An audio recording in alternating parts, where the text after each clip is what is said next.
All right. Check, check, 1, 2. You just get the verification from my producer, Berg.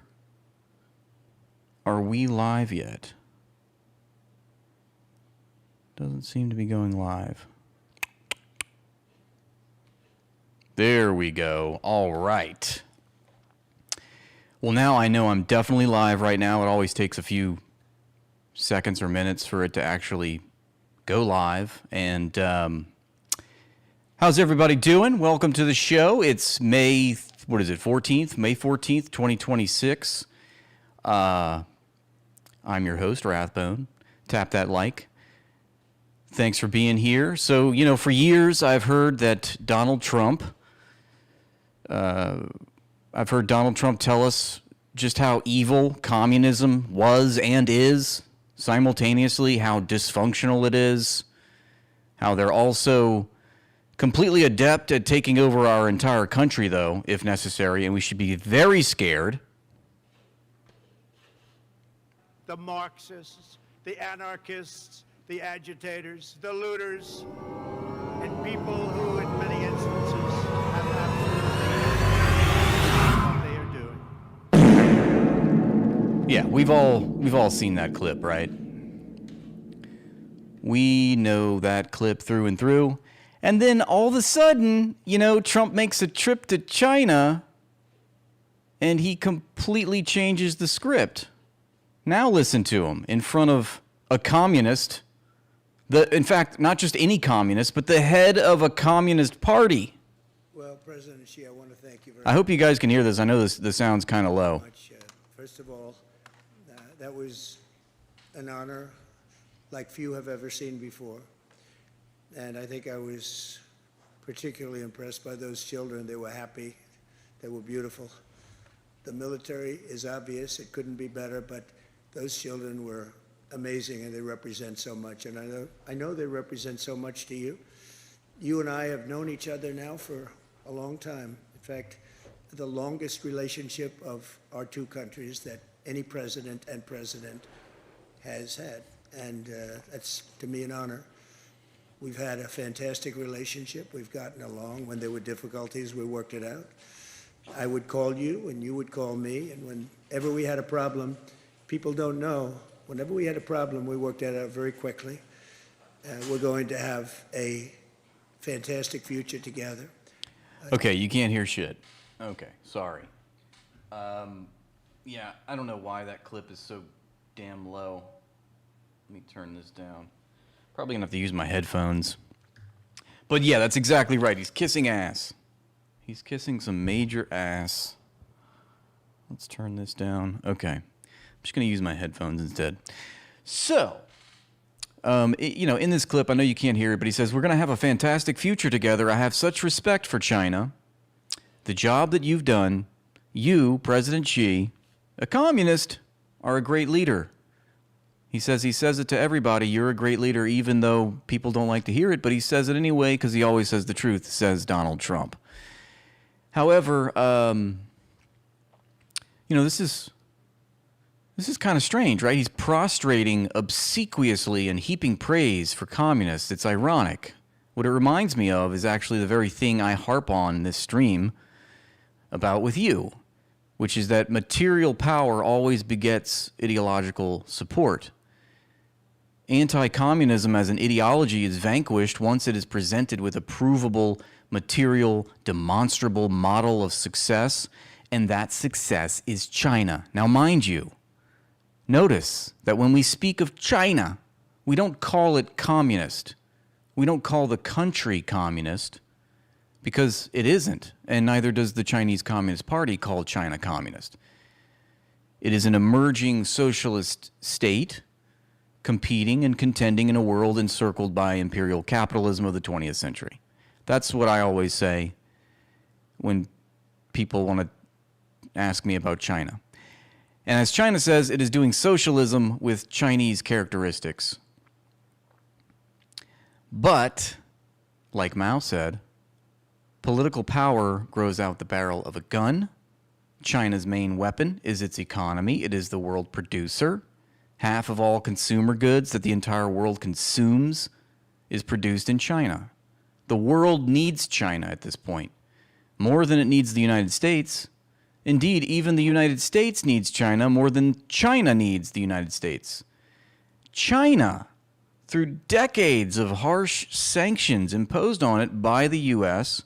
for the crime of having a successful communist revolution, same thing with Iran, and under these external forces, the internal constitution, the internal makeup within China were galvanized, invigorated to be self-sustaining. China reduced competition between its corporations. They didn't compete with each other so much because they both had the same enemy, the Americans. And if they didn't learn how to industrialize and have this self-sustaining architecture, infrastructure, and supply chain, just like the Soviet Union did, then China would have been dismantled via economic and military violence. But instead, China implemented its 5-year plans. They played the long game.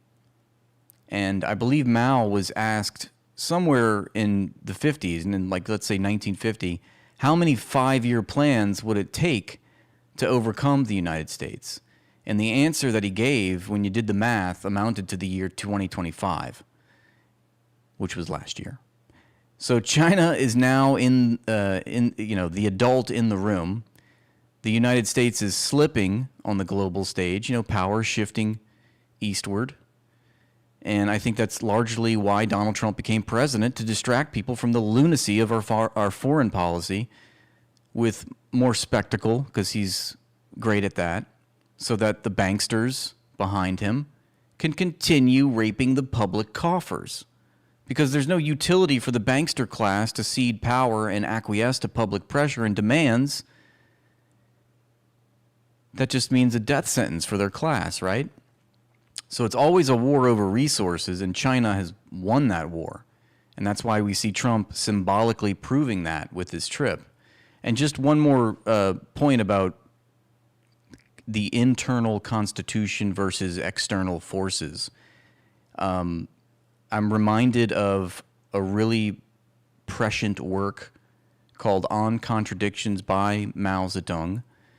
And he goes through that relationship of internal contradictions and external forces.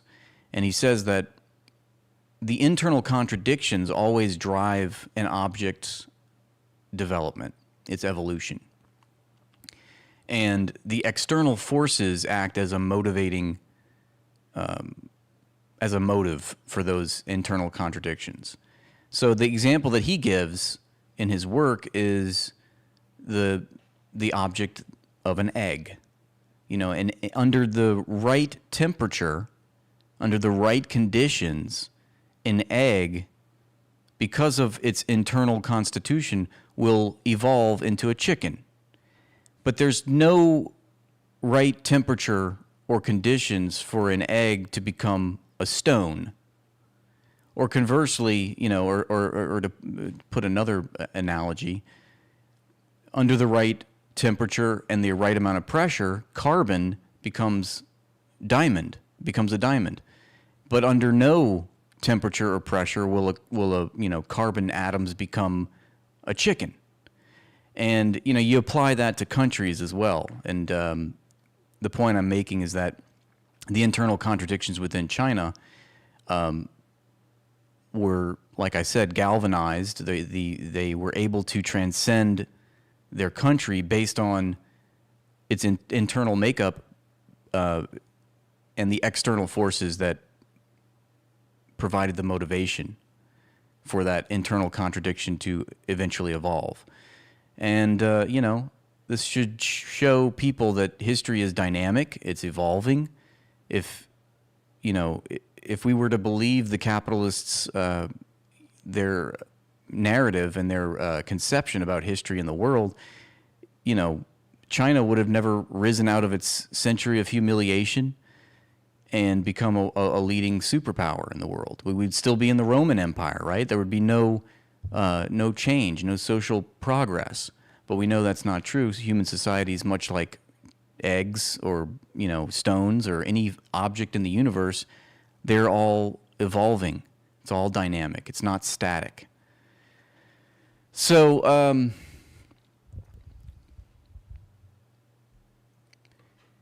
Twitch. Yeah, I don't think Twitch is working. I'm sorry. Let's see. Let me see if I can get Twitch to start.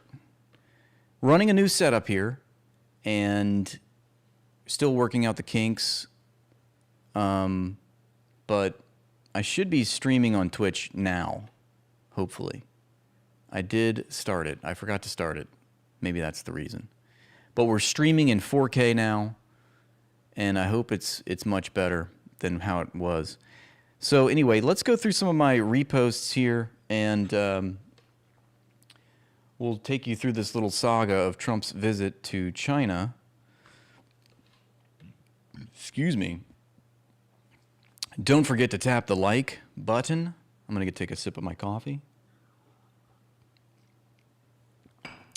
So the consensus seems to be online that, Trump is kissing the wall. He's kissing the Great Wall of China. He's acquiescing. It looks really great for China. China definitely looks like the bigger power in this spectacle here. And just the simple fact that Trump went to Beijing, of course, twice, and President Xi has yet to step foot in the United States as president of China. So here's some more clips from the visit. Let's take a look. It says Trump to Xi. We're going to have oh wait, no, we already actually saw that one. Okay, it sounds like I'm getting Twitch notifications, so apparently Twitch is now working. That's good to see. Now let me see if I can add, I should have channel points up here. So many things going on. You guys just have no idea. All right, so getting back to it.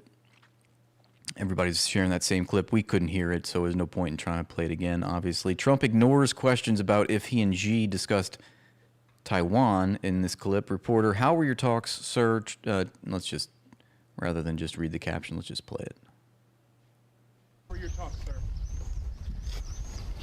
It's great. Did you talk about Taiwan? Great place. Incredible. China's beautiful. So no mention of Taiwan there. Okay, it's a short clip. Let's keep going. This image sums up one of the moments that marked Trump's visit to China. Trump, being Trump, tried to pull President Xi Jinping's hand into his own territory. And, he loves to do this. Every time you see him shaking the hands of a world leader, he always pulls them. And look at, oh my goodness, that is hilarious. Xi is just demonstrating impeccable posture. He's in a defensive state here. He's anchored to the ground. He's using a lot of torque in his lower body to make sure that Trump doesn't reel him in. Trump, being Trump, tried to pull President Xi Jinping's hand into his own territory, and for nearly a minute, the Chinese leader put him in his place.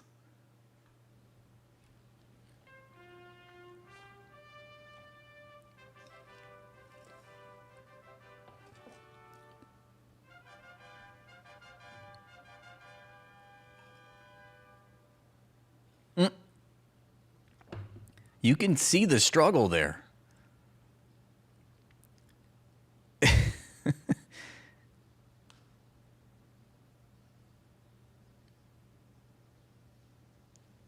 Brilliant.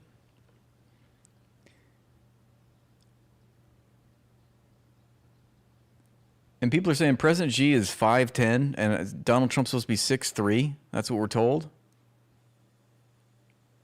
I don't think Trump is 6'3". Do you guys think he is?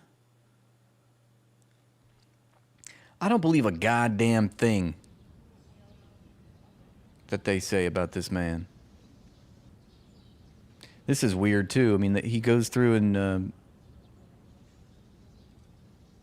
actually not this one. It's the reverse. It's when they go and it's when President Xi goes and shakes the hands of all of Trump's minions. We'll show that clip soon. It's in here somewhere.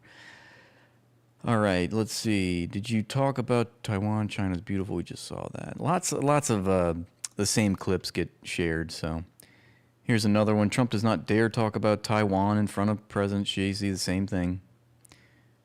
Trump kneels before China. He begs Xi Jinping in a tone no one expected.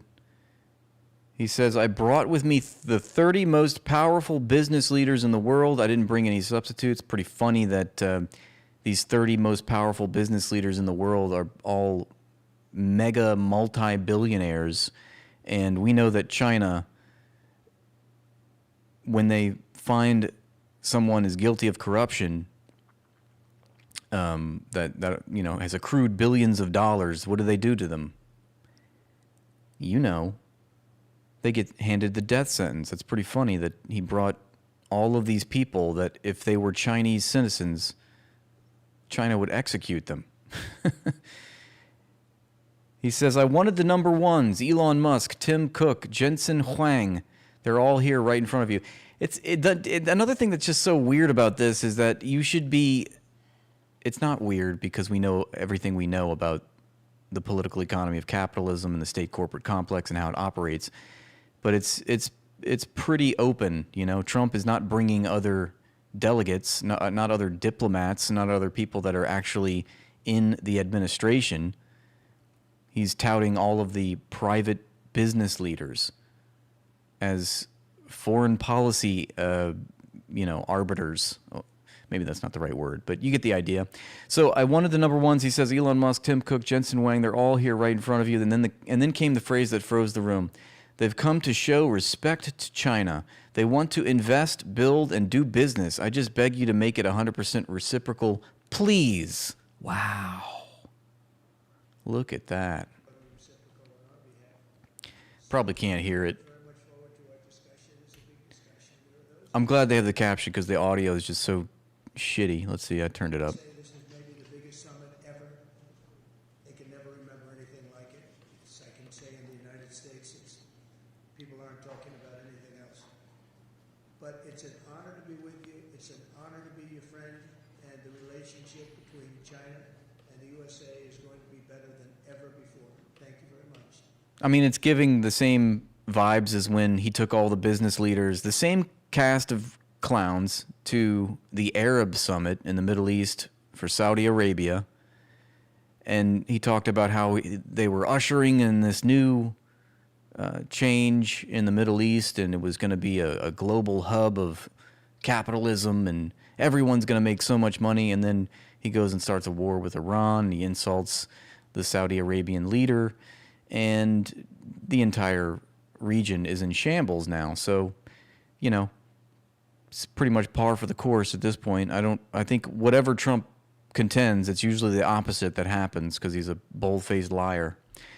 But let's keep going. It says, after arriving in China, Trump praised Xi Jinping as a longtime friend and a great leader of a great nation. The world's balance of power is being shaped right now, and the EU is nowhere at the table. Great honor to be with a friend of mine, really for a long time now, if you think about it. The very, very distinguished and respected president of China.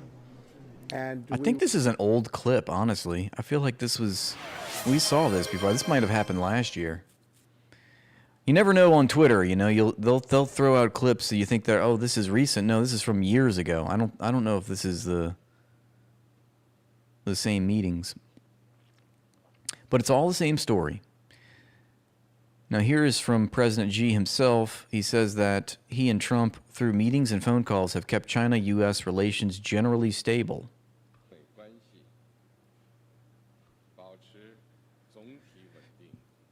Okay, there's no... Oh, wait, maybe there is. President Richard Nixon sent Dr. Henry Kissinger to visit China, and ping-pong diplomacy was carried out between our two countries. Through efforts of the two governments and peoples, the door that had remained frozen for over 20 years was opened, marking a milestone in contemporary international relations. From then on, China and the United States have written many chapters of friendship through mutual openness and cooperation. Under the new situation, President Trump and I, fully aware of the expectations of our two nations and the international community, have had multiple meetings and phone calls and kept China-US relations generally stable. Okay, there you go. China being very diplomatic here. 5 years ago, President Richard Nixon sent Dr. Okay. Here's another clip. President Xi Jinping takes U.S. President Trump on a tour of the Temple of Heaven. So Trump finally got into heaven, like he thought he wouldn't. where people prayed to heaven for a good year. 中国古代是一个农业大国，以农为主，所以呢，粮食的收成 Where people prayed to heaven for So this is just kind of weird. This is what we were talking about earlier. This is President Xi. It's actually kind of commendable. Like he really does take his time with each person. I know the audio is way too low. I think that's it's low for me too. I think it's just some of these clips. It's how they came. So, but watch as he shakes each hand. He like gives a little moment. You know, he stays present. Looks them in the eye.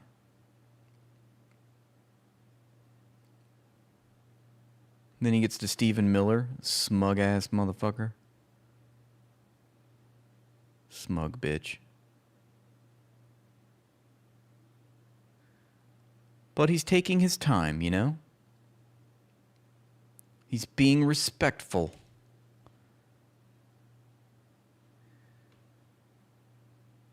Let's see, can y'all hear this one? Well, President No, still really low. President Xi says, "We should be partners, not rivals." In his opening remarks, Trump touted his fantastic relationship with Xi and said U.S. business leaders were in the city to pay respects. The world has reached a new crossroads. Whether China and the U.S. can move beyond the so-called Thucydides trap, we've had a fantastic relationship, Donald Trump. What's the Thucydides trap? Is that like the escalation trap? I feel like that's the same thing.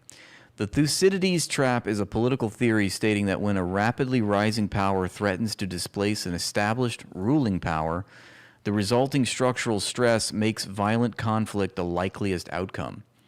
Coined by Harvard scholar Graham Allison, it takes its name from the ancient Greek historian Thucydides, who attributed the Peloponnesian War to the rise of Athens and the fear that it instilled in Sparta.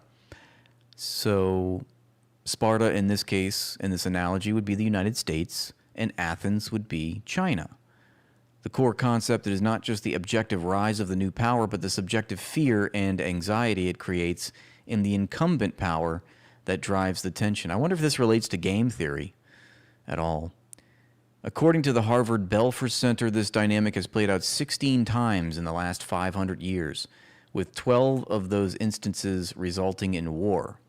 Famous instances of the trap include the rise of Germany leading to World War I, the rise of Japan confronting the U.S. prior to World War II. Obviously, in contemporary geopolitics, we have U.S. and China. It's heavily applied to this relationship. Allison warns that China's rapid economic, technological, and military expansion mirrors Athens' rise, while America's defensive posture mirrors Sparta's fears. The concept is frequently debated by international leaders as a cautionary framework for managing the world's most critical bilateral relationship. Do you think Donald Trump has any idea what the Thucydides trap is that President Xi was talking about in his presence? I hasten to say nay.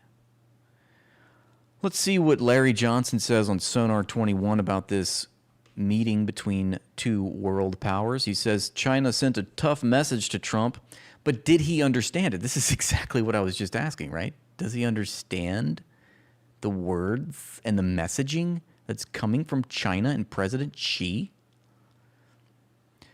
He says before Trump stepped off his presidential jet in Beijing, the Chinese were sending subtle but clear signals that they consider Trump a second-class leader and that relations remain frosty. And I'm guessing his evidence for that is the fact that President Xi did not meet Donald Trump on the tarmac when he arrived in China. It was his vice president, and I think there was a general moment of confusion, in fact. Nobody on Trump's team knew if the guy could speak English. They were They were kind of confounded by the whole situation. But it's true. And, you know, when Putin meets with Xi, I mean, they're like hugging, and it's a completely different dynamic with other leaders. And like, there's another clip of Xi meeting with the North Korean leader Kim Jong-un, and it's, you know, completely different dynamic, like I said. First, the China daily newspaper downplayed the upcoming meeting between Xi and Trump, posting a headline about talks between Xi and the leader of Tajikistan. Wow. So the Chinese newspapers are relegating Trump's visit to like the back pages, because, you know, Tajikistan is obviously more important. The meeting with Trump was buried in a story in the sidebar titled Xi Navigates China-U.S. Relations Amid Global Uncertainty. There you go. China Daily, May 13th. Sino-Tajik ties enter new phase. And there is on the sidebar, the mention of China and the U.S. meeting. Second, the CCTV and Xinhua websites, as of the 12th of May, said nothing about the upcoming meeting with Trump. Yeah, I mean, I'm sure they didn't know. I mean, if Trump decided to attack Iran again, which, I mean, I feel like they've already been doing, but it hasn't been on the scale, I guess, to warrant a cancellation of the meeting. But we know that China has threatened to cancel, or did threaten to cancel, the meeting between Trump and Xi if Trump decided to launch this amphibious assault against, you know, Keshem Island, like what was being posited and predicted. Third, before Trump's arrival, the Chinese embassy in Washington published a list of 4 red lines that Washington should not question. These are the Taiwan issue, democracy and human rights in China, the political system, Beijing's rights to development. So the Chinese embassy in Washington published a list of 4 red lines that Washington should not question, and those are the 4 lines. That's why that makes sense, right? Because we just saw a clip of Trump being asked by reporters, as President Xi is right next to him, about this Taiwan question, and he would not say a goddamn thing about it. So the Chinese message to Trump is that China will not accept any criticism from Trump or his delegation on these issues. Raising any of these will be viewed as an insult to China. Fourth, when Trump arrived in Beijing, the plane was met at the airport by China's vice president in some reports, and other senior Chinese officials rather than President Xi Jinping himself. U.S. and Chinese diplomatic representatives and an honor guard were also present. This was the same configuration that met Trump in November of 2017 during his first trip to China. Compare that to the honors accorded to Vladimir Putin, like we just talked about. I swear I did not read this article beforehand, but I have taken in a lot of commentary from, you know, Larry Johnson before. I don't know, you know, if that was him specifically that mentioned this, but I definitely have seen a lot of posts about how Xi operates with other leaders, and we've noted the difference. Xi Jinping personally greeted him on arrival rather than leaving the welcome to lower-level officials.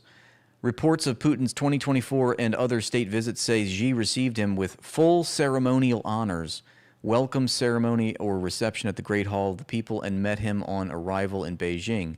Xi Jinping, in his initial public remarks at this first meeting of the respective delegations, said the following: "The basis of relations between China and the United States should be based on mutual benefit. Confrontation will lead to mutual damage. It is necessary to be partners, not rivals."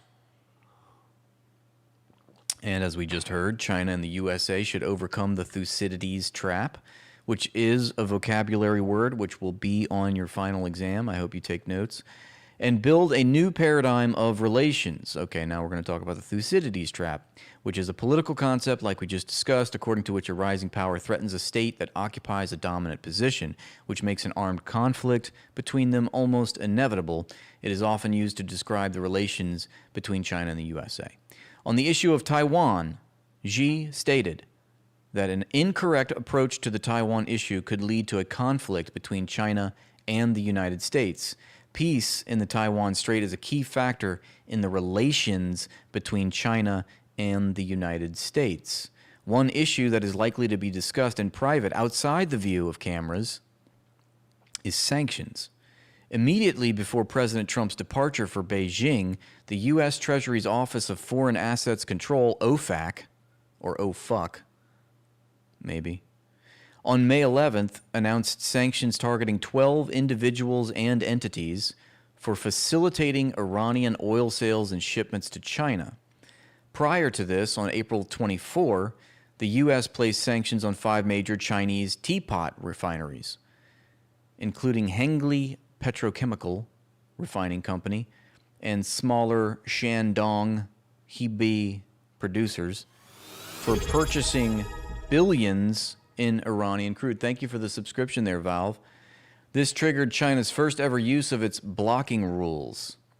Okay, blocking rules, which was announced on May 2nd, prohibiting Chinese entities from complying with these U.S. sanctions.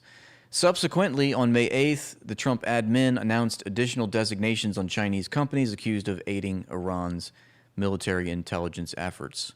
So, obviously, all of this is quite strange. The United States is at war against Iran. This is, we know that China is arming Iran with not only defensive weapons, but critical surveillance technology, which it has used to destroy American ships and fighter jets, et cetera, et cetera.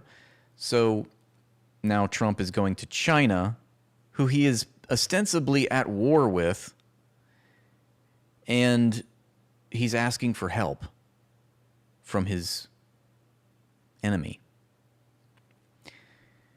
So that can't be overstated. I am certain that President Xi will raise these actions directly with Trump during their scheduled private conversation on Friday. While Trump and his national security team hope that these actions would pressure China to ease its support for Iran, those hopes will be dashed, and China will insist that such actions are incompatible with friendship. Remains to be seen if Trump will reverse these sanctions. Okay, so there you go. Let's go back to my reposts. I want to show you something kind of bizarre, if I can find it.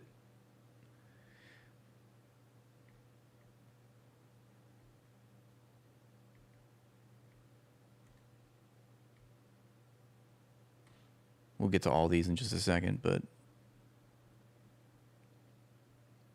I want to show. Wait, no, these are not my. No wonder those aren't my bookmarks. God damn it, that was silly. All right, let me keep going.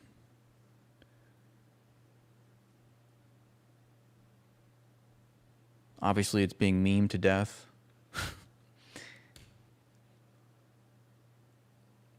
Crazy that Trump is bootlicking communists. I never thought I'd see that.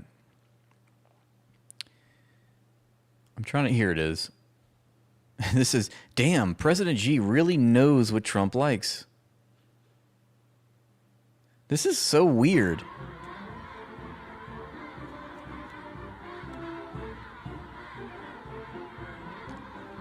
I mean, consider the fact that broadly the reason that Trump is in China right now is because he started a war against Iran in which he bombed an elementary school, killing 168 schoolgirls. And now he's being confronted with these children. It's kind of bizarre. Elon Musk just continues to, make a clown, make a spectacle, and make himself look like a clown, basically. This says, now you know why Epstein didn't invite him to the island. Look at this. He's so goofy.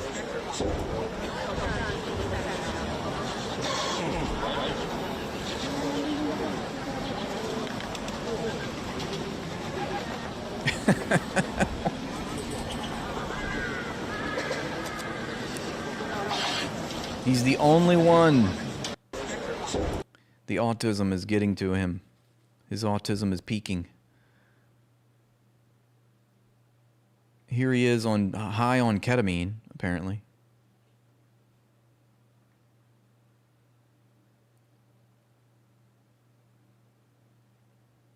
He loves his K-holes.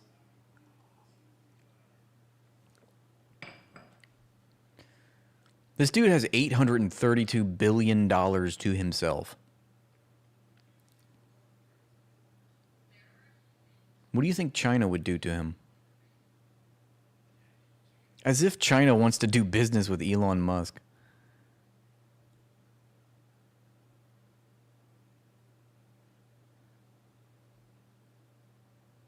Here's my dog when he hears the crinkle of a food wrapper. And to Katie's point, we have a crisis that's causing our fertility rate to drop below 1.5. The replacement rate is 2.1 to half. And to Katie's point, we have... Pepe Escobar says, barbarians being introduced to proper civilization for the very first time. Rubio explaining how the ceilings to a couple of perplexed mutts, Hegseth and Miller, is beyond priceless. Marco Rubio was very impressed with the ceiling and light fixtures inside the Great Hall of the People. Yo, yo, yo. He's like, yo. Yo, yo, wow. Wow. Yo. Yo. Wow. Whoa. Why?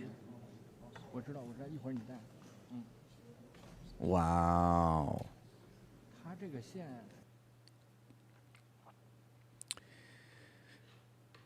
Netanyahu's still being Netanyahu. He says, as one thinker once said, actually in Russia, he said, the state of Israel is a small superpower, but it is a superpower. We're becoming, they still have delusions of grandeur. He says, we're becoming a large global superpower. מוצא חן בעיניי מאוד. מוצא חן בעיניי שאנחנו מקדמים חזון בתנופה. חזון. זה חלק מחזון. פשוט להזניק את המדינה שלנו לגבהים עוד יותר. It's the most disgusting language in all of the world. Let's see. Sappy Sabs says this clip is very embarrassing. Let's take a look. 清华大学 As allies in World War II, President Franklin Roosevelt's mentions of the brave people of China, that's what they were, drew loud cheers in his speeches in the United States, and everybody loved what he had to say. Just as many Chinese now love basketball and blue jeans. Chinese restaurants in America today outnumber the 5 largest fast food chains in the United States, all combined. That's a pretty big statement. 那么，作为二战期间的盟国，罗斯福总统在美国的多次演讲当中提到了勇敢的中国人民。正如当前 We Americans, we love our Chinese food. 许多中国人非常喜欢篮球 Trump's favorite dish is the cream of some young guy. 和穿蓝色的牛仔裤。在美国目前的中餐厅的数量，要比美国前5大快餐连锁店的总的店面还要多。You get the idea. So he says Chinese restaurants in America today outnumber the 5 largest fast food chains in the United States all combined. That's a pretty big statement. Ben Shapiro continues to plummet in views. He's got 27,000 views and 7 million subs. It's over. I always wondered, when are people gonna fucking wisen up and stop listening to this clown? Appears that is happening. Here's Elon Musk while taking pictures in China.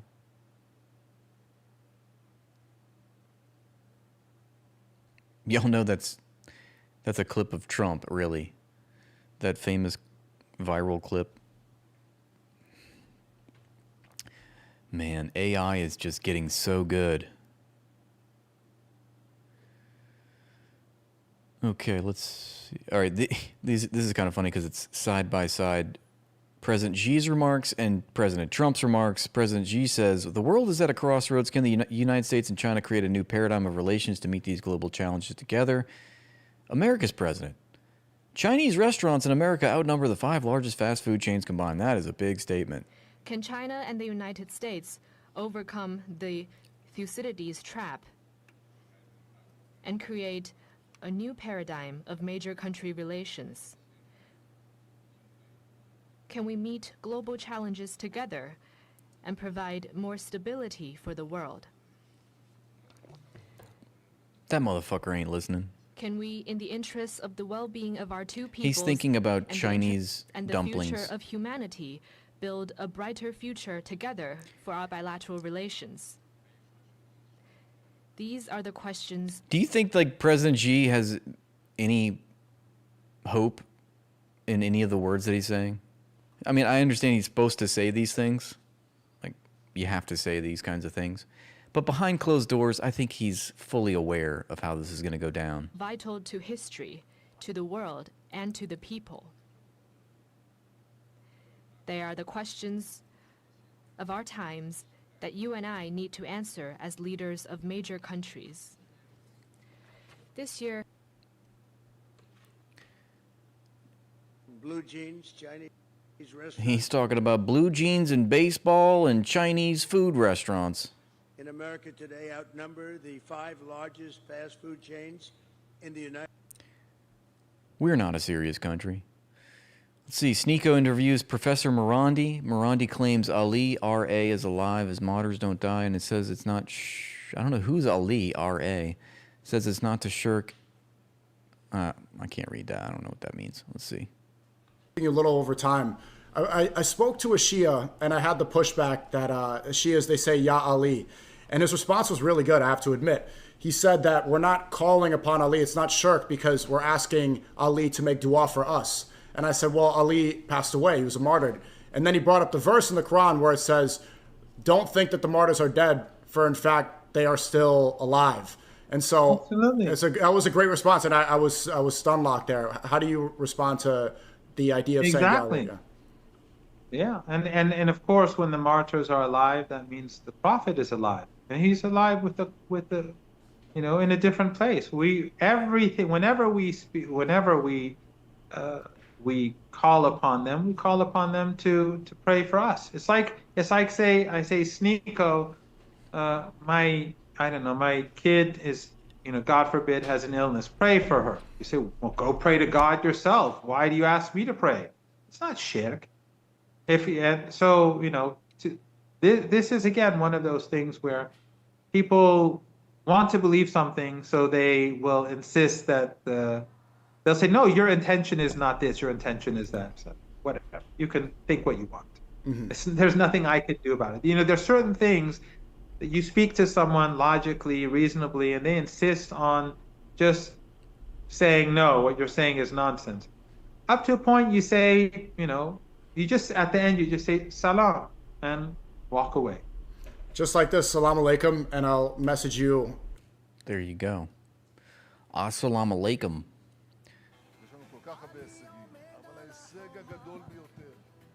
This motherfucker's still posting. We broke through the fear barrier. I said, you sick fuck. Hope the cancer eats your ass. Here's a picture of Americans in China this week. Does this remind you of Pete Hegseth and Marco Rubio looking at the ceilings and the light fixtures and marveling at the Great Hall? We're chimping out over there in China land. So apparently Brian McGuinness, who was running as a Green Party candidate, is breaking from the Greenies because he says I wanted to speak to all peoples to work towards unity and they didn't want me to. Simple as that. Goodwill to all, and may we stand united, overlooking faults for unity's sake.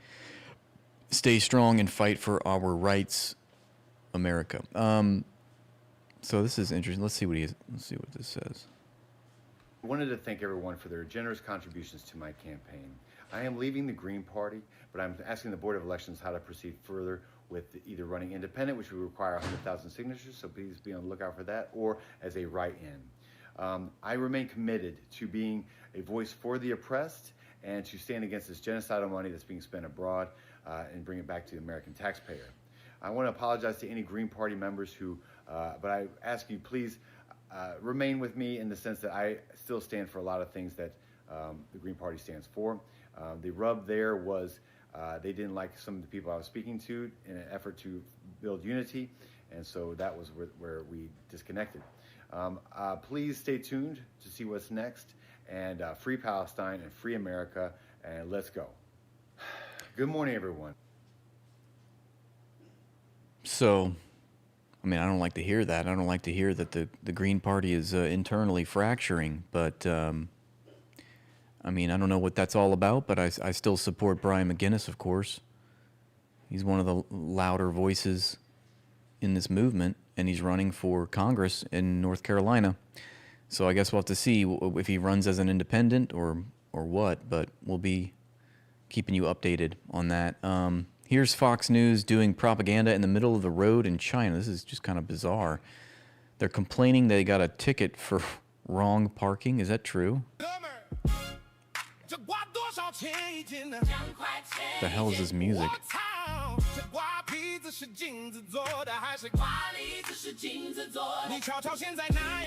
so weird. Whatever. Thomas Massey, on the other hand, is America first, and for that he is under attack by all enemies, foreign and domestic. Thomas Massey is, in his district, and probably nationally, but certainly we know for a fact in his district, the most popular person. Thomas Massey has made good on the promises that Donald Trump made to the nation. Thomas Massey is a better standard bearer for Trumpism, for the America First ideology that Donald Trump ran on 3 times, than Donald Trump is. He is, in short, the American they told us we should aspire to be. He is the man you want your son to be.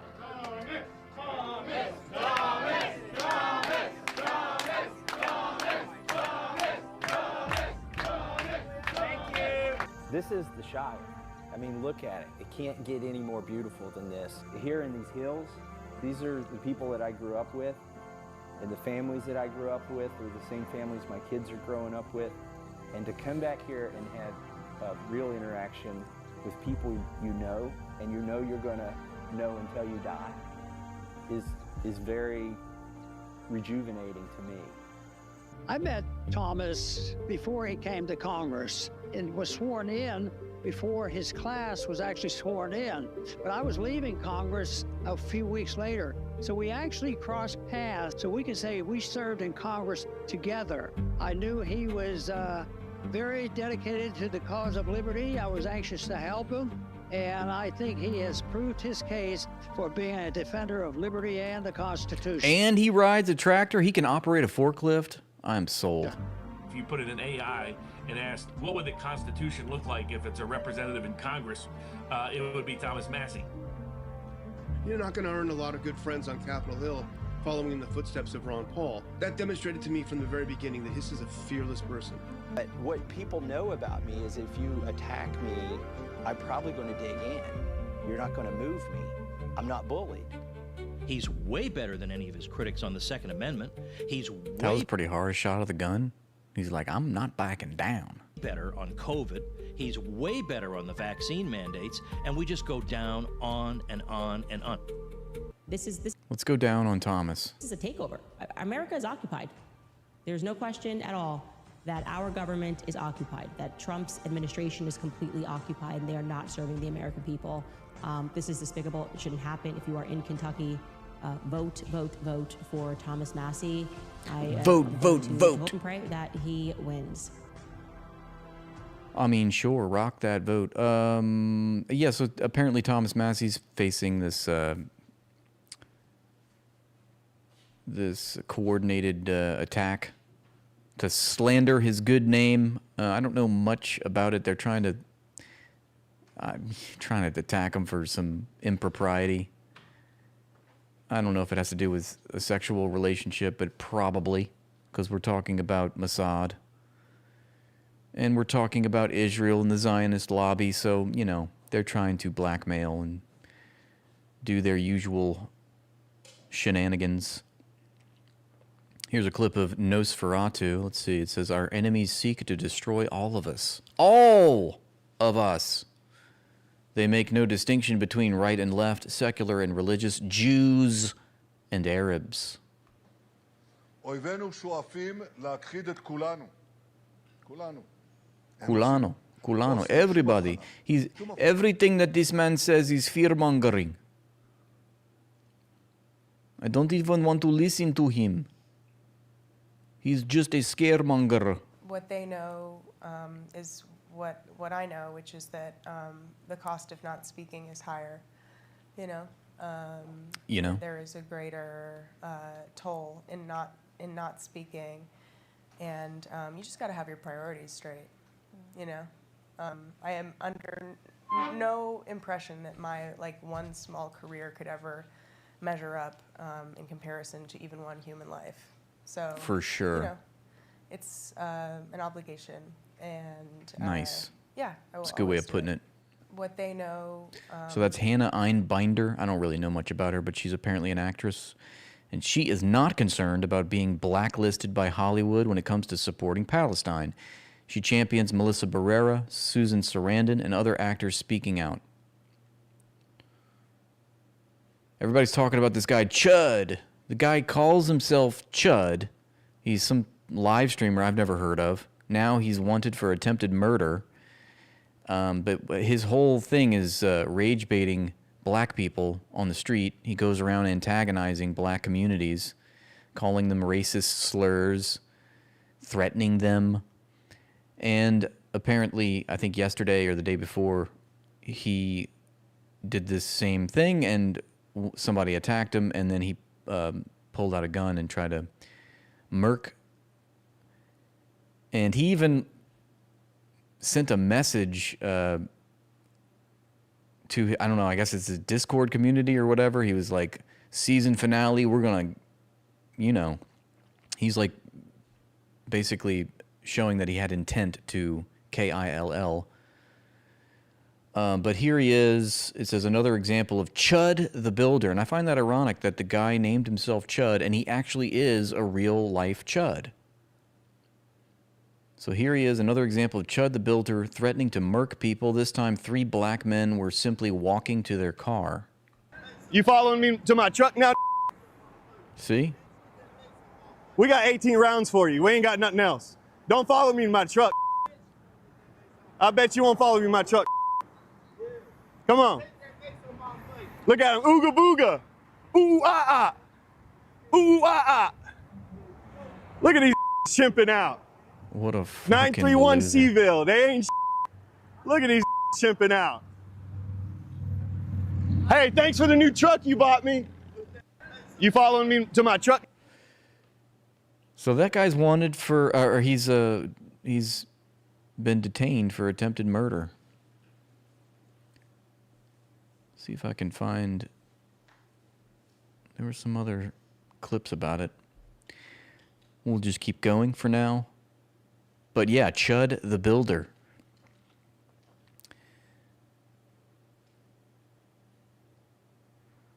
Let's see.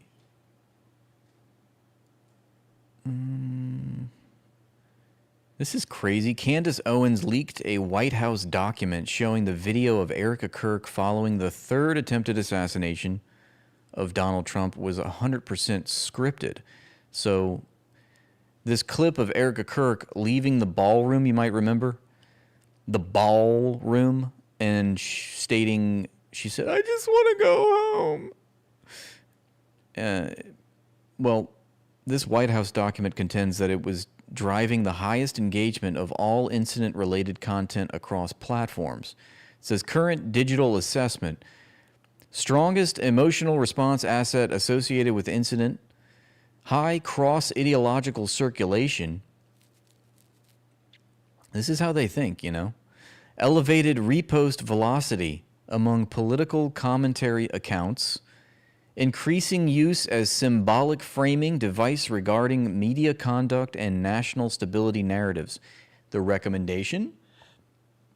All communications channels should amplify this clip. Coordinate with our digital partners and approved surrogates to elevate reach. It sounds like, yeah, go get Elon on the phone.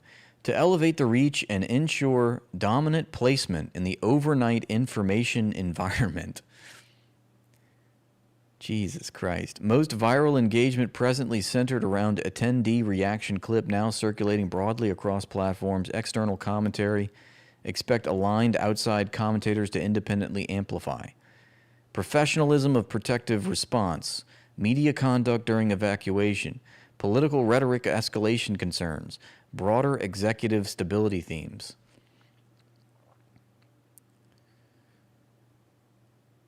I always think of that clip of, it's an SNL clip of Will Ferrell, and he's like a theater director, and he's trying to like sow chaos among his theater students to have them on edge about who he's going to pick for the play. And then he leaves the room, and then he looks at them all wigging out over who's going to get selected through these little holes in this painting that's on the wall, and he's just like, yeah. He's like, they sow the chaos, and then they step behind the smoke screen, and they're like looking, and oh, look at what we're doing. Look at what we've manufactured here.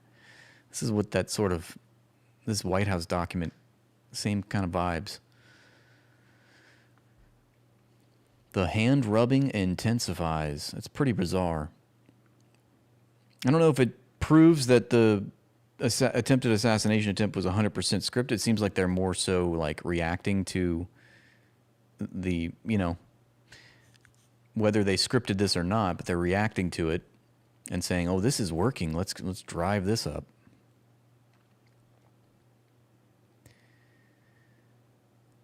Let's see. Benjamin Netanyahu and the Israeli government threaten Tucker Carlson's family members. Really pushed hard for this meeting, and I called a lot of people who know him and who are in regular contact with him. In fact, I went to go see some of those people directly. Please, can you help me get a sit down for 5 minutes with Benjamin Netanyahu? And I probably called or met with 6, 7, 8, maybe more people on this question. People in official capacity. Excuse me, Quarterman, I'm not wearing my girlfriend's shirt. Are you crazy? This is your mom's shirt. Israeli government, I know a number of people in the Israeli government, people in Israel, a friend of mine in California who knows him. I mean, I really tried. And I did so for 2 reasons. One, because there was a threat to my family. The Israeli government and Netanyahu himself tried to punish 2 members of my family. I won't be more specific, but actually punish 2 members of my family because he has said in public many times, believes in blood guilt, Amalek. You know, when someone commits a crime against you, you punish not just him, but his family, his bloodline. There's no idea that's less Western than that, more anti-Christian than that. Christians reject that. Netanyahu doesn't. That's why he's talking about Amalek. And he was going after my family, literally. So I felt very threatened by that. But moreover, I think it's bad for Okay, but did you try crying about it, Tucker? Country to have people using that kind of language, round them up, bring them to the camps, gas chambers, Nazis, anti-Semitism. It scares the heck out of people. It makes people crazy and hysterical. And certainly in my case, none of that is true. I hate collective punishment. I hate attacking people on the basis of their bloodline. I hate anti-Semitism and anti-white racism and all of this, or any kind of racism, period. And I've said that a lot.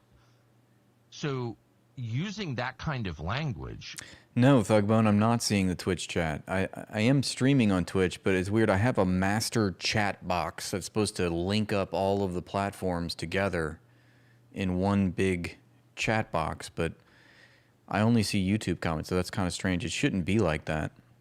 Against someone who is not fundamentally your enemy, who just, in my case, I want Christians in areas controlled by Israel to be treated with dignity, to have rights, and I don't want the U.S. government involved in a war, a regime change war with Iran. Those are my priorities, and I've said them out loud. Isn't Andrew Colvert like the... I don't know what leadership role he has in TPUSA, but isn't he one of the leaders of TPUSA? Thank you, Kier, for the super. You say, what about the revelation that Andrew Colvert's wife filed for divorce over an affair with Erica Kirk in particular, and Andrew's brother works as an intelligence officer? at Huachuca. I never heard of Huachuca. I don't know. I'll have to brush up on that. I hadn't heard that. I'd be interested to know, when did that happen? Right, when no did she secret file agenda. for divorce? That seems to be like a bombshell. Erica Kirk was having an affair? Channel 4 News cameraman refuses to give PNN a stance. I'm working for the media, my friend. No, I know you're working for. I'm working for the media too. I work for Palestine News Network. Okay, well, I'm working for. No, I understand. Yeah, I understand. I'm not. No, dude. Yeah, but Listen, I'm here to get video. No, That's I understand. Me too. I want to know, but look, as a media, as a journalist, you're supposed to basically expose Listen the to evils me. in the world. My job right now as a photographer is Yes. to get video of the event and then No, go on to my next and assignment. And my job is basically to call out the bullshit journalists on Channel 4 News that Oh, lie about everything. nice. You guys, Channel 4. tell me. Channel 4. Channel 4 lies. Tell me what I lie about. You guys lie about. What did I lie about? No, not you. You're Oh, okay, recording. okay. You're working for a company that lies. You're working for a company that lies. Brother, you're going viral. You're going viral. You're going viral. Channel 4 can suck our collective cock. By the way, I am starting a new political party. It's called the Sock Party. Suck our collective cock party. Would you like to join? Because it's not suck my cock, you know? It's like, you know, we're communists. It's like suck our cock. It's just one big communist cock. So remember that clip of Donald Trump and President Xi walking by the yelling children? Trump says, I was particularly impressed by those children. They were happy. They were beautiful. Those children were amazing, he said. This guy says, you're in China, buddy, not on the island. That shit don't fly here, Donald Trump. Tard. Well, President Xi, I want to thank you very much.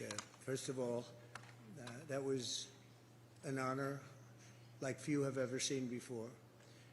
And I think I was particularly impressed by those children. They were happy. They were beautiful. The military is obvious. It couldn't be better, but those children were amazing, and they represent so much. And I know they represent so much to you. Well, President. Donald Trump, they are not available for your calendar girls celebrations. Okay, let's go back to Thomas Massey. He says, there's a reason I'm their #1 target. It's because I'm effective. I actually, I'll get to a point where I can figure out how to get things done in the House of Representatives. I got my signature legislation, the PRIME Act, in the base text of the Farm Bill. The PRIME Act would allow local farmers to sell to local consumers using the local health department instead of the USDA getting involved. That would be a boon to Kentucky. But I worked with the chairman of the Ag Committee to get that in the text. I used a discharge petition to get a bill passed 427-1 in the House, 100-0 in the Senate, and President Donald Trump signed it. I think using my experience on the Rules Committee, which I'm no longer on, but I really learned how the sausage is made there. I am effective at this job. They don't spend nearly $10 million against somebody who's a backbencher. The dogs don't bark at parked cars. And there's a reason I'm the #1. Damn, that's good. Dogs don't bark at parked cars. On target to take out right now this year. There's a reason this is the most expensive Republican primary in the country, the most expensive Republican primary or Democrat primary for Congress in the state of Kentucky ever. And it's because I've become effective. And they have to pay attention to me, they have to listen to me, and I'm getting things into legislation now. Sometimes it's stopping bad bills. The last thing anybody in Congress wants to do is to get on the wrong side of me with their bill. I stopped a bill 2 weeks ago in Judiciary that would have allowed data centers to bypass the regular process, environmental and judicial process, for getting permits. I said, look, I may not agree with all these regulations. Maybe these regulations are too onerous. But why would we carve out something special for data centers? And they say, oh, it's national security. I'm sure you've seen all the news out of Maysville. And Because in America, it's property rights over human rights. We value private property over human life. The farmers turning down the money, and I mean, there's all of that. So Public resources should be used for private profit accumulation, right? Public resources should never be used for the public. And so during that hearing, to mark up that bill in Judiciary, I drafted an amendment that said this exemption doesn't apply if you're going to build a data center on a farm. And then I put on social media that this bill was going to be marked up today. I sent out a picture of our schedule for that day, and they took the bill off of the schedule because I was, in real time, in a few minutes, able to rally enough support, not just outside, but among some of my Republican colleagues in the House who sit on that committee, agreed with me that, yeah, maybe these regulations are onerous to business, but we shouldn't give one business an exception to cut through all of it. How Americans see themselves and how the world sees Americans.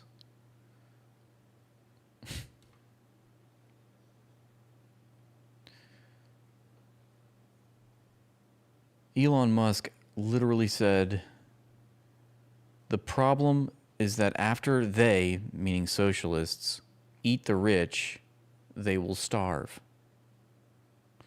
He's responding to this post as, capitalists, if you want to end poverty, create more wealth. Socialists, if you want to end poverty, eat the wealth creators. It's so dumb. The wealth creators in any economy is always the producers of that economy, not the owners of the economy. The producer class are the wealth creators. If we, had an economy without workers, do we have an economy? Are there any commodities to consume? Is there any value being created? There is an extracting class and there's a producing class. The producing class are the wealth creators, the workers of the economy, and the parasites, the extractive class, are the capitalists. So this is big if true. The problem is that after they eat the rich, they will starve. We need our overlords, obviously. We cannot do this on our own. We need, one man to hoard all of the wealth and make all the decisions that affect public life. Because if we didn't have that, obviously, it would be anarchy and we would all starve to death. But that's literally not the case, right? Because, there's been plenty of economies throughout human history that didn't have a class known as the capitalists.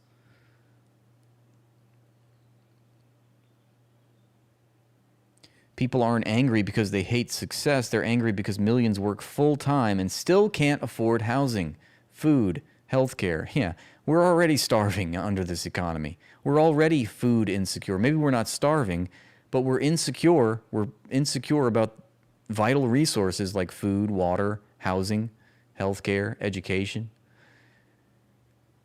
basic human survival needs. We're already deprived of those things. How could it be any worse?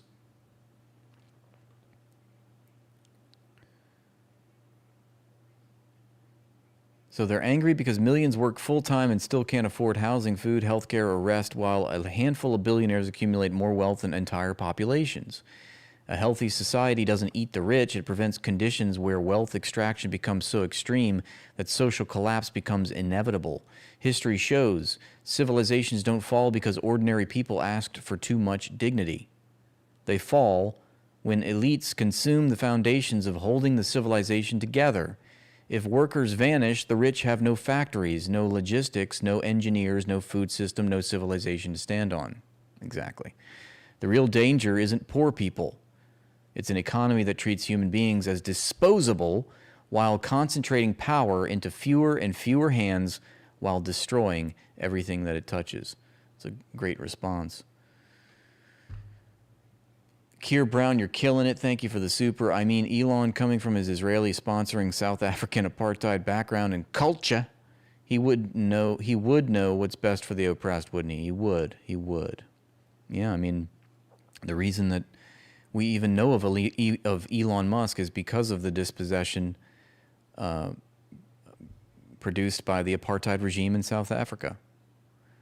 That's literally why the Musk family moved to South Africa from like Canada, because they knew that they would get like first-rate citizenship. They would become wealthy because of the apartheid.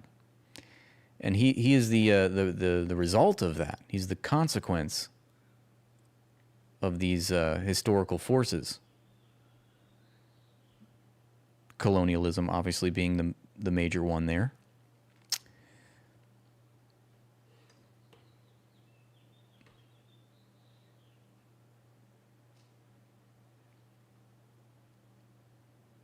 Comrade Elon understands the consequences. When the productive class is destroyed, wealth creation stops and everyone suffers. This is why the bureaucratic machine must carefully manage how much we take from them. We cannot eat them all at once. We must tax, regulate, and gradually extract their surplus so the system does not collapse before we achieve full control. The 5-year plan is perfect. Do not kill the cow, milk it slowly. The productive class? I don't know, that's kind of a weird meme. I can't tell if it's satire. I think it is. Did you know there's 200 interesting odds? Let's see. Okay, Putin has a message for the West. Who do you think you are? All we ever hear is, you must, you have to, we're warning you. Who even are you, says Putin. Все время мы слышим, все время звучит. Вы должны, вы обязаны. Мы вас серьезно предупреждаем. Вы кто такие вообще?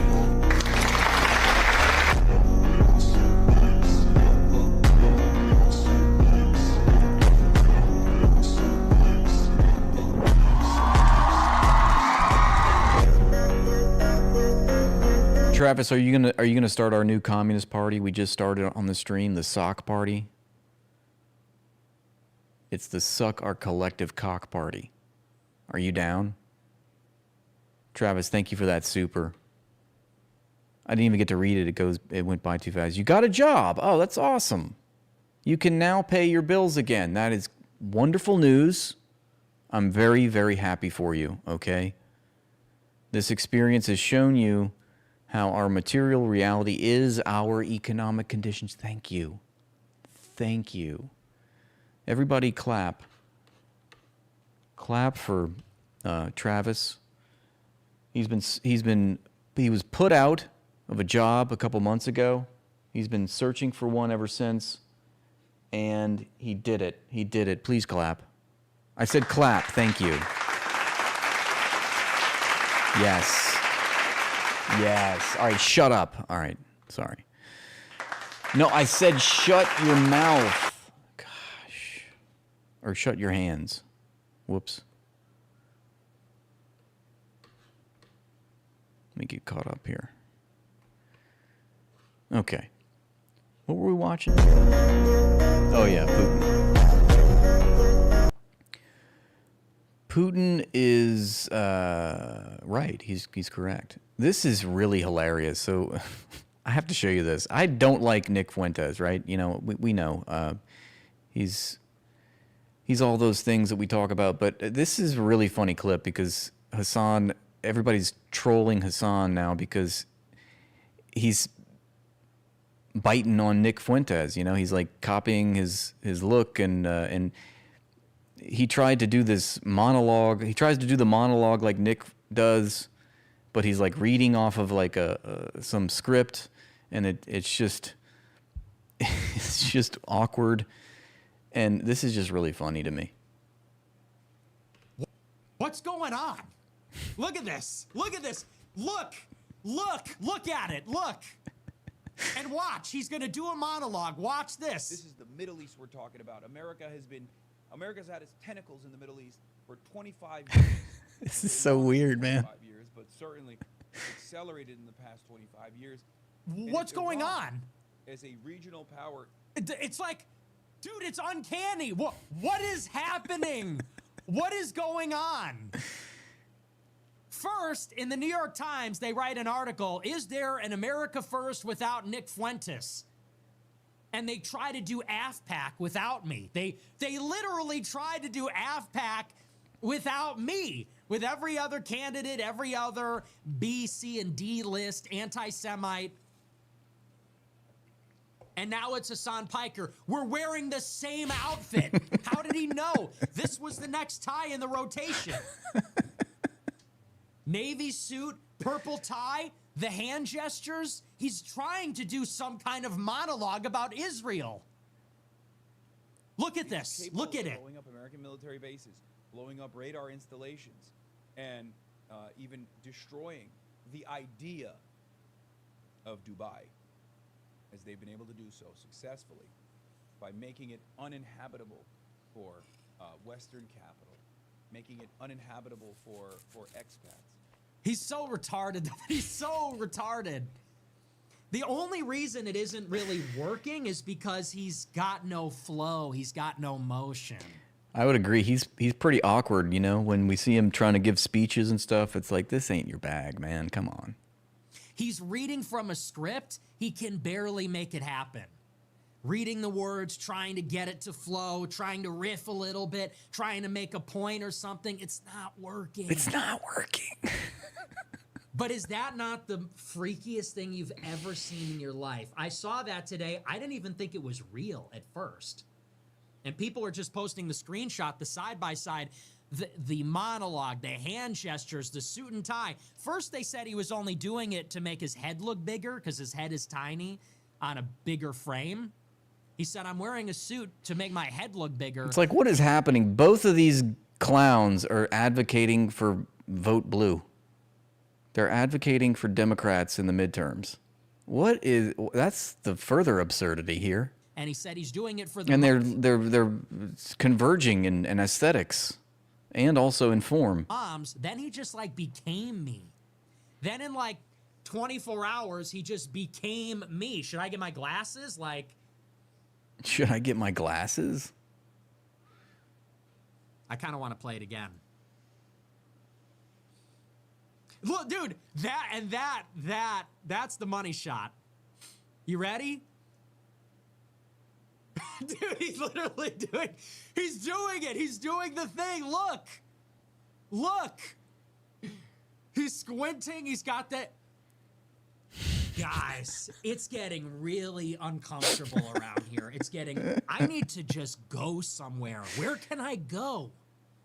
What am I gonna do? You guys, they're going to kill me and replace me with somebody else, with some kind of clone.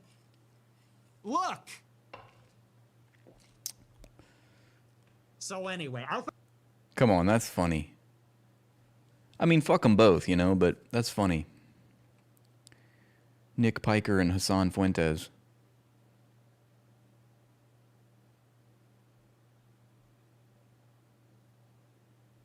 This is a crazy story. I had no idea that this is real. Fight Back Podcast did an interview with this guy, and he's talking about why the IDF shows up when. So there was a apartment complex in Miami that just completely looked like a controlled demolition. It just completely collapsed, and this guy has a take about it. Let's take a look. I think we all remember the apartment complex that just mysteriously Building 7'd. I'm sorry the audio is so low. Why is everything so goddamn low? I swear. It's not my fault. I didn't do it. I'm trying to fix the audio. There's got to be a way to boost it. I know it's low. I know it's low. What is this? What is this comment about? Would you care to explain yourself? Why are we waving the Israeli flag here? Why did you bring toilet paper to this live stream? Is it because you thought I needed some more? It turns out I actually do. So, I mean, I'll take it, you know? Hell yeah, brother. Come on down. Come on down to the bayou now. Come on down now, you hear? As they say. As we say. Yeah, just ban them. Just ban them, Thugbone. Just do it. You see somebody bringing toilet paper to the stream, you gotta do it.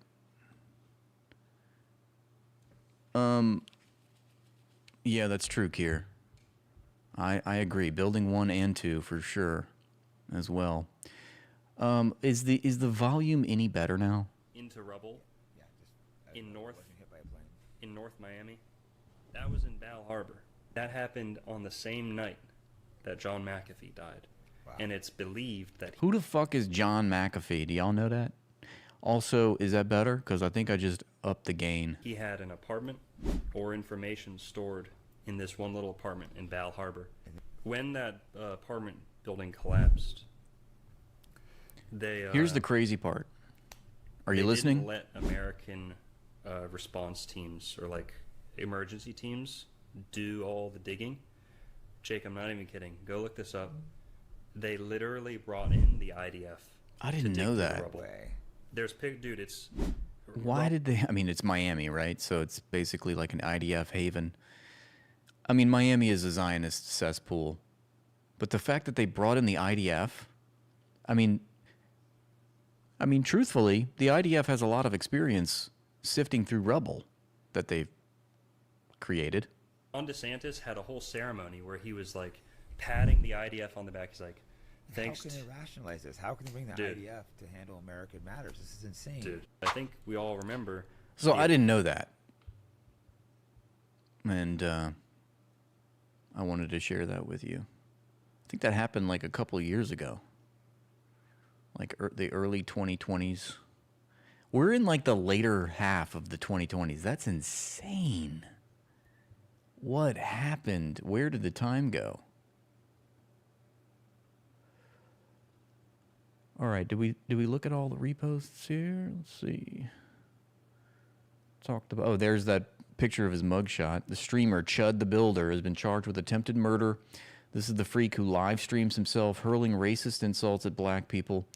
And a classic fuck around and find out Chud opened fire on one of his victims yesterday and ended up shooting himself too. Yeah, the bullet grazed his dumb ass. The victim is in stable condition. He got shot in the stomach, I believe, and the shoulder, but he's still alive, thankfully. And this Chud, who's also named Chud, was arrested and now faces attempted murder charges. You played yourself, Chud. Why did you behave like such a Chud? Oh, it's right, it's your name. Oh my God! So that looks like when it happened. Holy shit! They're out here. Somebody got shot. Yeah. The fake?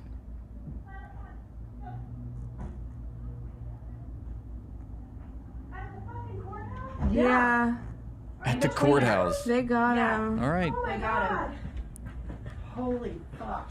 Holy fuck. Is someone down? I just see the Holy one guy. fucking shit. Oh my God. It's okay, Mav. It's all right. Sorry, Don't drop the soap, No, Chud. I'm right there. Chud's gonna have a nice time in the pen. He's gonna be surrounded by, you know, because, I mean, most people in jail are black, right? Not that, you know, there's obviously a whole political reason for that, but that's gonna be interesting. A man that made his career out of rage baiting black people. Now he's gonna be showering with them, and they're gonna know who he is and what he did. I don't think they're gonna like it.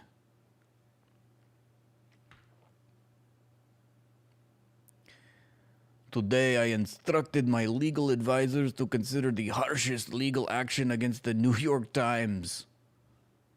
They defamed the soldiers of Israel and perpetuated a blood libel about rape, trying to create a false symmetry between the genocidal terrorists of Hamas and Israel's valiant soldiers, as he creates a false symmetry in the very sentence that he's concocted to attack what he considers a false symmetry. He makes a false symmetry of his own. What the fuck? Well, we know that the accusations continue. Under my leadership, he says, Israel will not be silent. Yeah, we've noticed. We will fight these lies in the court of public opinion. Yeah, because it's been so... you've been doing so well in that department, haven't you? Truth will prevail. 10,000 comments on this.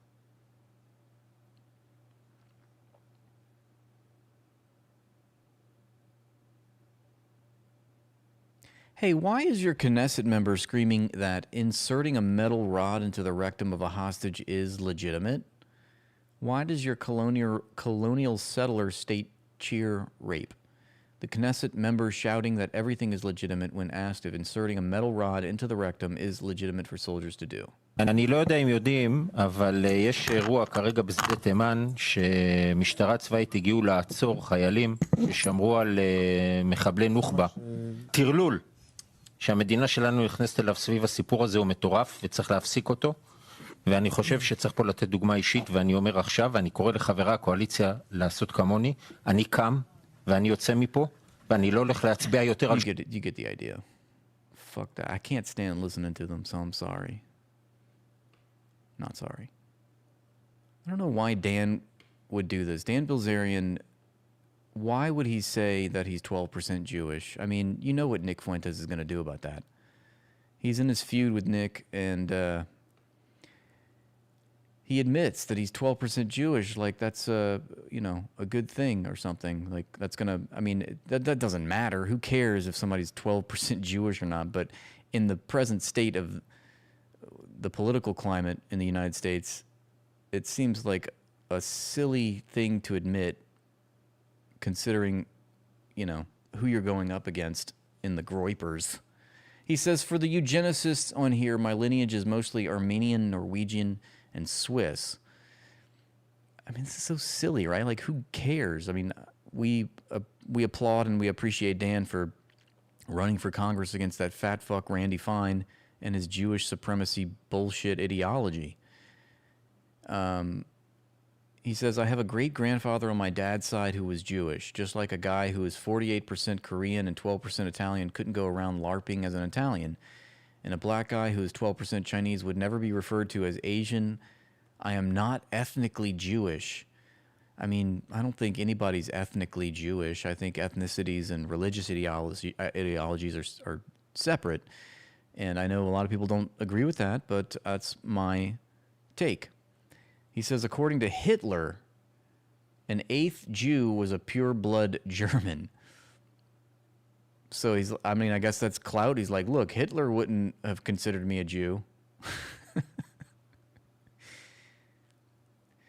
He says, that said, Bobby Fischer was 100% Jewish, and he blamed the Jews for everything. He said they were criminals that worshiped the devil. He denied the Holocaust and claimed Jews were controlling the world until his dying day. Bobby had one of the highest recorded IQs in human history. Low IQ anti-Semitism is an Israeli Hasbara term popularized by Nick to discourage the criticism of Jews. Now, I agree with that last statement there. But I think it's just such a distraction, right? It's just more cultural mystification, more cultural distractions. It's almost like it's beneath Dan to even entertain this talking point, really. Oh, no. We got Greg here? Greg, why are you here? Greg, you know that your presence is very controversial, and yet you sent me a super, so I guess we're friends. You say we're closer to 2030 than 2020. Yeah, that's right. 2,325 days since January 1st, 2020. God, the world was so much different then. Kobe Bryant was about to die. I thought that was the biggest story in January. Was that helicopter crash. And then right after that, it was like COVID. 1,328 days until 1/1/2030. Father times collective cock blowing our backs out. Wow. Greg, excuse me. Greg, language.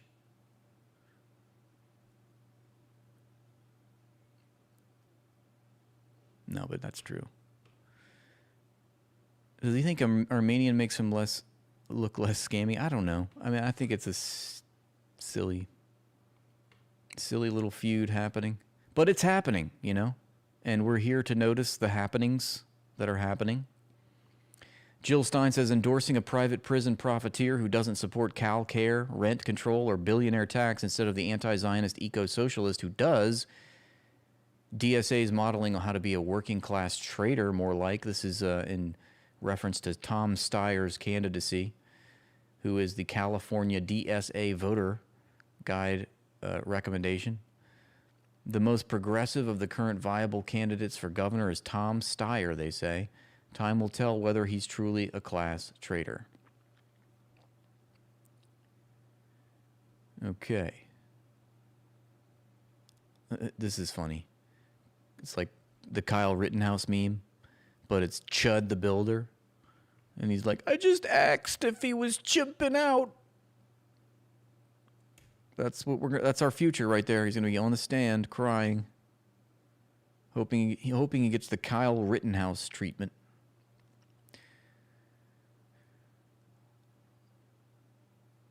This is crazy. The judge, Benny Sagi, who presided over Nosferatu's corruption case, has been found dead in a suspicious accident.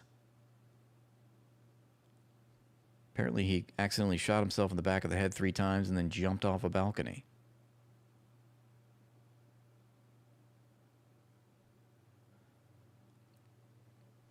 Fact check. Was Judge Benny Sagi overseeing Benjamin Netanyahu's corruption trial before his death? Judge Benny Sagi died in a traffic accident. This was from January, though. This is an old headline. But I had no idea about it. The death of a prominent Israeli judge in a traffic accident has spawned a wave of online misinformation. What happened to him? He was killed in a collision on Route 6. I mean, like the Mossad doesn't do traffic operations like that. That's exactly what they do. They find you when you're on the road and they just run you off the road. CIA does that shit too. Shit's all fucked up, man. Chud the Builder, the racist clown who films himself screaming the N-word at black people, just got exposed. Trans content creator Lily Venus says she had a full, intimate sexual relationship with Chud around 2015, including pegging, threesomes, and weed. She straight up calls herself a professional pegger for white male clients. A professional pegger. Never heard that term. So the fake alpha tough guy was getting bent over and pegged. Oh, okay. I see now. He likes it up the booty hole. And pegged this whole time. Lamau, the mask is completely gone. You pathetic fraud. What's up, y'all? Lily Venus here, pretty bitch with a big dick. It's literally in my bio. I'm only bringing this up because Chud the Builder's cameraman put our conversation on Broadway on YouTube. Now millions of people know what I look like fresh off work. Fucking great. But in the caption it said that black woman who used to smoke mid and get raw dogged by Chud the Builder. Well, he's not lying. I already told y'all we used to smoke. He used to sell me weed. And we did raw dog. A lot. Me, him, and my ex-wife. I am a professional pegger. It is no secret that I perform prostate massages, if you will, for men. I've been doing it for a very long time now. Most of my clientele is white men. We sign NDA agreements. I talk about me pegging all the time, but I never tell you names. Violated the discretion NDA. is key. Confidentiality is why my client list is so long. But Chud mentioned it first. I think that he said it the way he said it because the white supremacists were probably like, ew, you used to hang out with a black girl, shame on you. So he had to make it sound There's a black girl with a big dick, though. There's a difference. sound good. But see, here's the thing. I'm an egregore too. Lily Venus, hi. Hail the great mother. So I am all about enlightenment. She literally has a shirt with ball on it. You see that? Damn. Controversy, occultism, witchcraft, and of course, love. So me talking about this is what my brand is about. Let's expose it, bro. So yes, pretty bitch with a big dick. I have not fucked Dalton since like 2015. Wow. Yeah, I don't know if that's safe for YouTube. He was a little chubbier then. His cheeks used to clap in such like the cutest She way. was clapping his cheeks. You hear that? Now Chud, Now he's got a Civil War mustache. he doesn't even have a little chubby butt no more, so I probably wouldn't fuck him again. But I'm wondering, did you bring that up because you want to spin the block?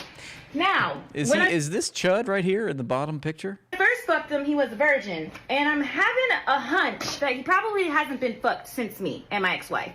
We can start small, buddy. Oh, my I got you, Lord. but you don't have to fucking Oh, this gets worse. cat.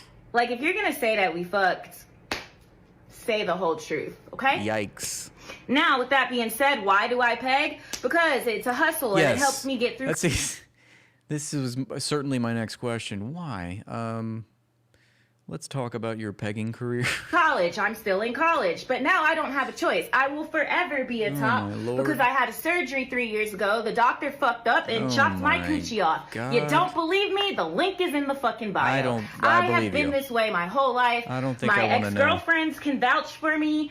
I am a top. I fuck men and I fuck women with my dick. My dick is bisexual. The pussy is gay. And that's just that on that.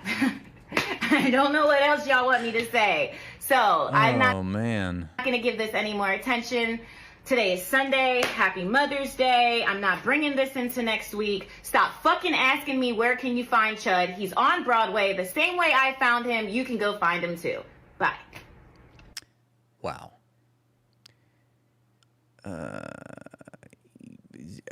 I'm speechless.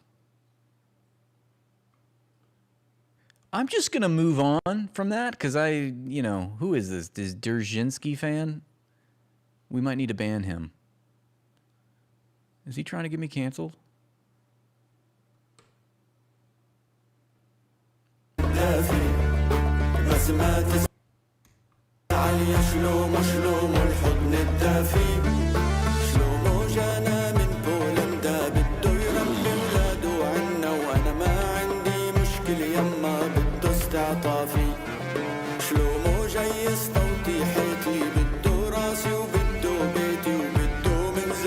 It's so weird. It's like all these people, they're secretly like, if they're really homophobic, it turns out they're closet gays.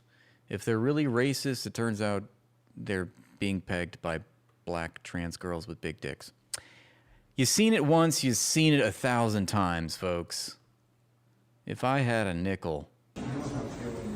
How you officers doing? I have a question for the American people. America first or Israel first? Ooh. America first. America first. What about you, brother? America. You know how often people don't say that? Really? Yeah, you know how often we have a channel, we got famous off of that. People not saying America first. Yeah, look us up, CNN, Palestine News Network. Yeah, you guys are real patriots. I just want to say thank you. I appreciate it. One more question. Does Palestine have the right to exist? Of course. You guys are great people. I love San Diego. Ever since I've been here, I had nothing but good vibes. God bless you. Wow, that's a rare occurrence. Israel accuses New York Times of blood libel. Yeah, we just saw that. Well, we saw Netanyahu himself accused. A New York Times op-ed on Israeli sexual violence against Palestinians is getting a lot of attention online. In the column, American journalist Nicholas Kristof calls out Israel's use of rape and sexual violence against Palestinians. He goes on to detail harrowing stories that he heard from 14 Palestinian victims. You know it's over when the Jews at New York Times are calling out Israel's crimes. Assaulted by Israeli soldiers, settlers, security agents, and prison guards. But none of this is new. Israel's systematic use of rape and sexual violence against Palestinians, including children, has been widely reported by international rights groups and media. And it is often a subject of debate. להכניס מקל לרקטום של בן אדם, זה לגיטימי? כן, אם הוא נוח'בה הכל לגיטימי לעשות. אוקיי. הכל. Discussion on television. כלב הזה זה ג'אנגו, הייתי בכל פעילות, הייתי במילואים, הייתי קצת בנוח'בות בסט תימן, עשה הרבה. תגיד דברים ש... And even comedy material. סיפור אחי שהתעללנו ברקטום של פעיל It חמאס. pervades every aspect of their culture. They have no sense of humor. They have no sense of comedy. It's all sadism. זה הסיפור. וצלצלו? מי ענה? ואתה הבחור עם האייפון? שהכניס לו לישבן לנוח'בה וכולם היית מעורב באירוע הזה? This time, however, it was reported by the New York Times, America's paper of record that has That's right. According to a recent poll, it's the most hated country in the world. I forgot who conducted that poll, but we should take a look at it. time and again overlooked and cast doubt on Palestinian narratives. Israel was quick to react.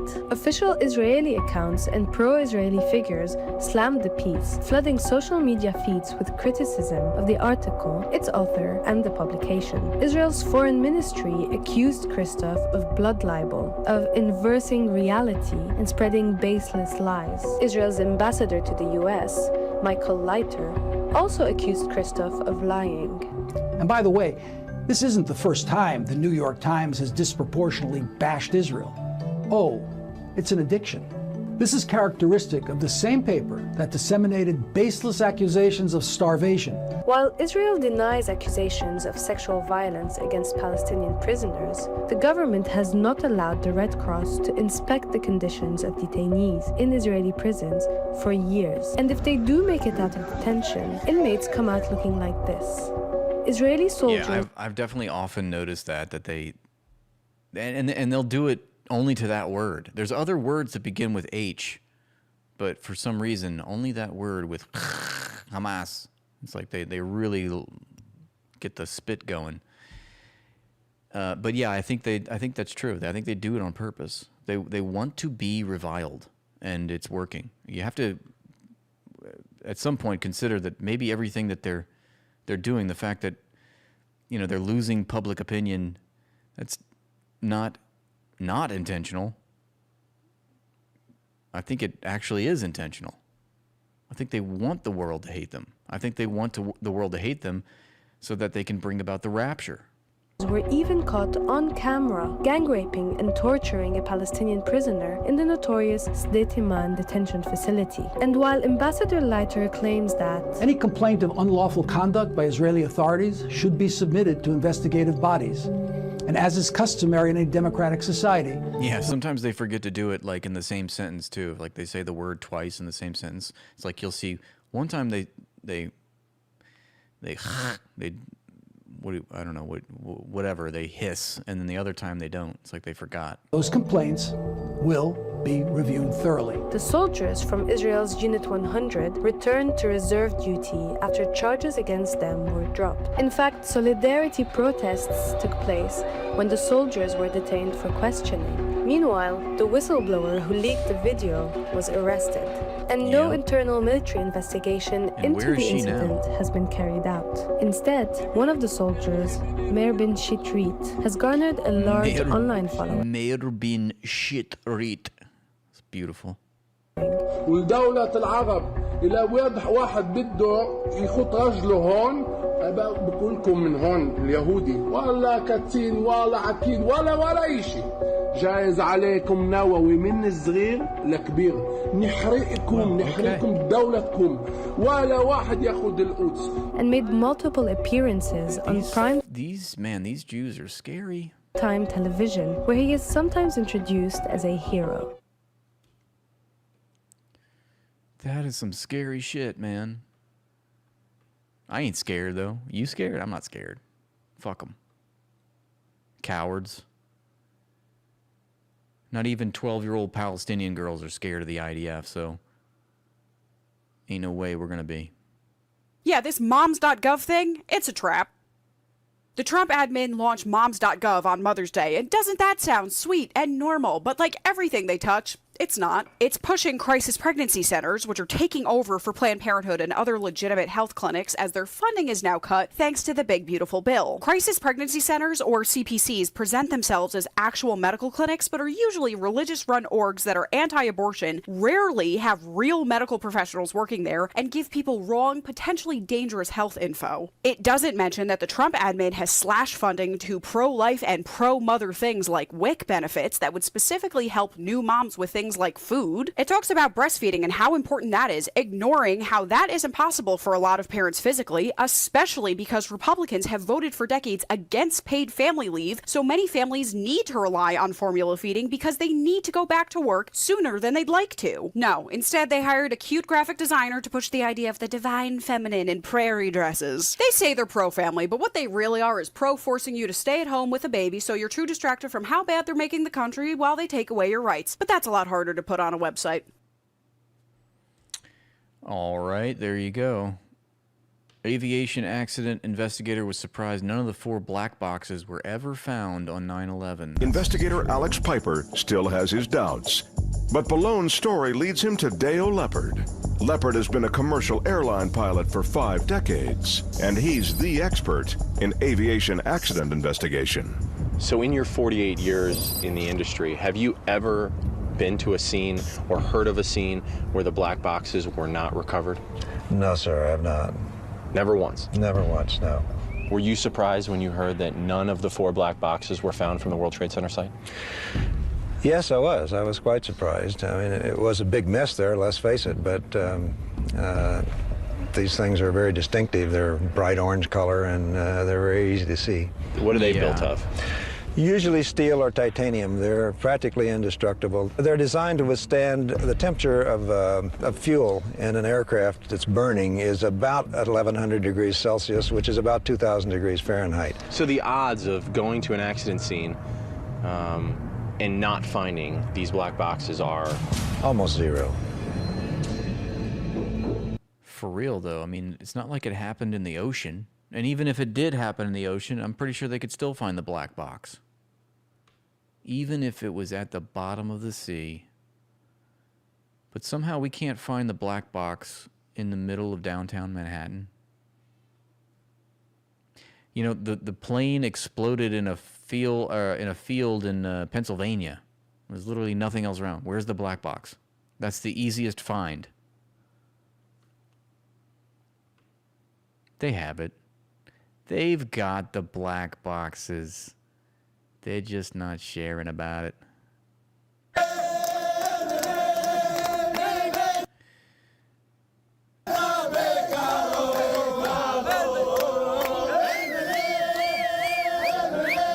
Fuck are we watching? Israeli culture. The Israeli MP calls for Al-Aqsa's destruction.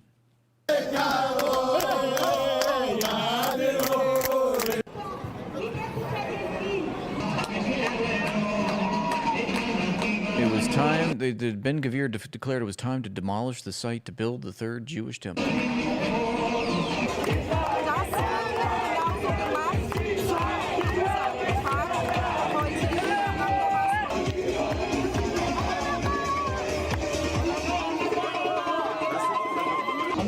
Yeah, that's how they danced on the rooftops on 9/11.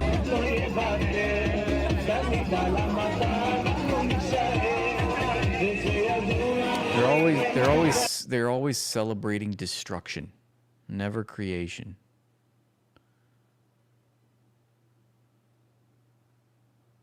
I like Dan, but I don't want to hear him talk about the Holodomor, okay?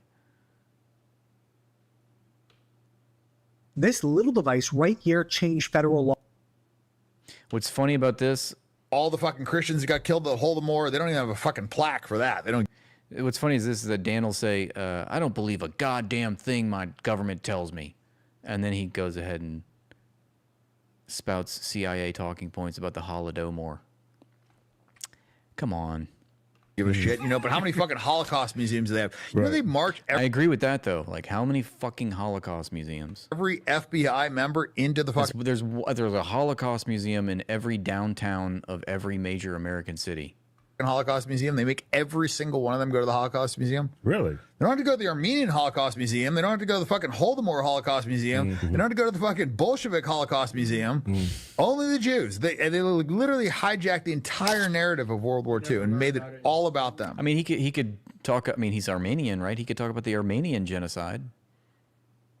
Right. It's only the Jews. And the crazy thing is the Jews killed like 10x of their purported number before that. Right. Like they literally killed 30 to 60 million Christians. Like it was like 84% Jewish, Bolsheviks, killed 30 to 60 million Christians, like murdered them. Yeah, I mean, we've debunked all those talking points before, so I'm not going to rehash all of that, but I've made videos on it. Laws forever, and the family that made it walked away. This little device right here changed federal laws forever, and the family that made it walked away rich enough to put their name on an entire business school. So it's 1970, the FDA... Like Dan is quoting Alexander Solzhenitsyn. He's quoting Hitler. These are his sources. The CIA. William Randolph Hearst. Those are his sources. When he tells us he doesn't trust the U.S. government, but he's going to trust the government sources about the Holodomor and the Bolsheviks. He had just held public hearings on the safety of the birth control pill. And women, of course, wanted alternatives. And get this, medical devices didn't need FDA approval at the time. They could just be sold to anyone for any reason. Even Callie could buy one. And that's where A.H. Robbins saw an opportunity. See, they were a cough syrup company best known for Robitussin. But an OBGYN named Dr. Hugh Davis had patented a new IUD called the Delcon Shield. And he published a study claiming that it was safer than anything else on the market. Yeah, I feel you, Jess. So the overall principle, the fact that there's Jewish overrepresentation in all of our institutions and all of our public life, we see it, it's clear as day. I get that. I wish he wouldn't try to make some sort of false equivalence. Now, the study would later be exposed as a sham, but Davis, of course, had a huge financial stake in the device and its success. Now, by 1974, 2.5 million Americans had had one of these devices inserted, but the device had a serious design flaw. The string at the end was made of hundreds of tiny fibers braided together inside of a sheath, kind of like a wick, which actually pulled bacteria from the vagina up into the uterus. And Robbins' quality control supervisor, that's Wayne Crowder, had warned them about this years before, and of course, they just ignored him. And eventually, hundreds of thousands of women had developed... He said vagina? What's that? Severe pelvic infections. Many of them even lost their fertility. Pregnant women using the shield started getting What does it look like?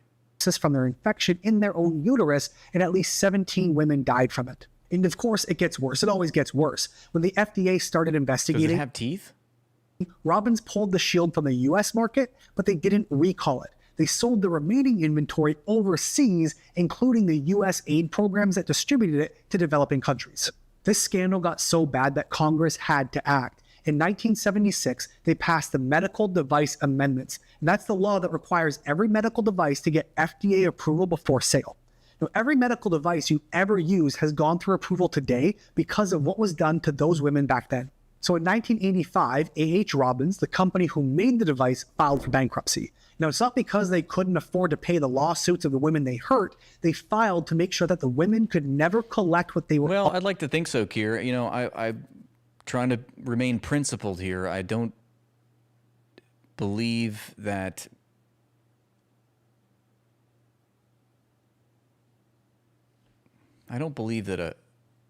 a historical take, an interpretation of some historical movement that happened over 100 years ago is quite so much the principal issue. It's sort of like that's a conversation reserved for like an academic seminar. But, I think what we should be uniting under the banner of is getting rid of Jewish supremacy in and its overrepresentation in our government, and that's what Dan stands for. And he's employing these what I would consider ahistorical talking points in the service of that, which I take issue with ultimately. But in the near term, I obviously pledge my support to his candidacy. A.H. Robbins eventually amalgamated into Pfizer, surprise, surprise, and the Robbins family kept their fortune. They even had a business school named after them at the University of Richmond. Now, I'm just a gut health specialist, but I share these stories so that you know who you can and can't trust. Because when a corporation injures hundreds of thousands of people and goes bankrupt... I just want people to realize that I don't ascribe to socialist ideology because of, primarily, fundamentally, because of what happened 100 years ago, or even what's happening now. Well, I would say it's more personal. I'm acknowledging that the economic living conditions take precedent and inform my politics. They inform what my ideology should be because of my position in the economy. So if we just forget all about historical socialist movements and all this and just toss it aside, let's just look at our present economy and the way it's organized and what my position is in that economy and what are the main distinctions, what are the most important, relevant distinctions that we should acknowledge first before we ascribe to any political ideology. And for me, the economy, and I think for you, and I think for everyone, whether they know it or not, the economy is primal. It should take primacy. It should be that your position in the economy informs your politics, and that's how I think of it, and that's why I advocate for working class values, and I see solidarity in other working class movements that have historically happened and been successful, and I think those are important lessons. But I'm not a socialist because of what happened 100 years ago or 50 years ago. I'm a socialist because of what's happening to me right now and what's happening to us right now. Avoid paying lawsuits, human life just becomes the cost of doing business. And people wonder why my hairline's this far back. It's because my tinfoil hat keeps rubbing my hair off. So make sure to follow for more stories that the system does not want you to hear. That guy was fake and gay.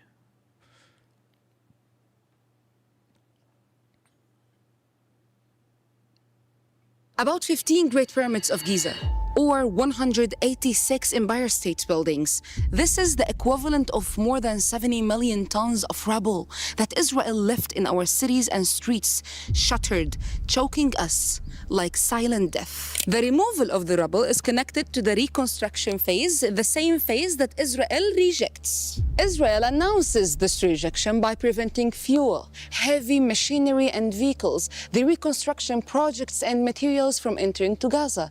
Also, by bombing some vehicles that already remain in Gaza, but removing some rubble without a previous coordination with the IOF. 2 rubble dumps, causing environmental hazards, waste of space, and unsustainable solutions. أنا جاي عبيتي أنا بعد ما انقصف أستصلح بعض الشغلات إنه أنا أقدر أقود فيها أيامي والأيام اللي جاية. شو الأدوات المستخدمة حالياً لرفع الركام، يعني مع أدوات يدوية ولا أدوات ثقيلة ولا شو المتوافر؟ أقل من المستطاع، شغلات يعني بدائية كتير، يعني إحنا بنموت لما نطول الشغلة اللي إحنا بدنا إياها. شو بتطولوا يعني؟ كل شيء بنلاقيه صالح بنطوله. زي إيش؟ زي مثلا هواية، مكواية، بلوزة، ثلاجة، أي شغلة بنلاقيها كويسة بناخدها. مش كويسة هي قدامك. في مثلا شغلات كلها دي راحتها. كلها راحت. طب وأنت كيف بتندل على الغرض اللي بدك إياه؟ يعني كيف تعرف وين تدور؟ بيتي. ذكرياتي فيها، يعني بعرف كل حجر. Well, Trimatrix, I mean, that's why they say corporate socialism is actually existing capitalism. You know, socialism is a working class ideology. It champions the working class. So you can't really call something that's something socialist if it doesn't uplift the working class. But in the present context, socialism has taken on a new meaning in the 20th and 21st century. I don't agree with it, but people seem to think that socialism is when the government does stuff. And I try to remind people that governments do things. All governments do stuff. That's what governments do. That's why they have the power that they have. It's because they do stuff. The question is always, for who? And in capitalism, government does stuff for capitalists. And in socialism, government does stuff for the public majority, the workers of the economy. And you know, my allegiance or subscription to the ideology of socialism has less to do with the Bolsheviks and more to do with this that I'm about to show you. This recent Oxfam report when did this happen? This is from 2024. World's top 1% own more wealth than 95% of humanity. Now, how could that be? That's because the world is captured globally by capitalism. It says over a third of the world's biggest 50 corporations, worth $13.3 trillion, now run by a billionaire or has a billionaire as a principal shareholder. The richest 1% have more wealth than the bottom 95% of the world's population. That used to be the bottom 50%. It's like the richest 1% have more wealth than the bottom 50%. That was like in 2017 or something. It's gotten worse. It's now the richest 1% have more wealth than the bottom 95%. You see, the rich get richer, the poor get poorer, and the divide increases. It's the irreconcilable contradiction that we have to overcome here.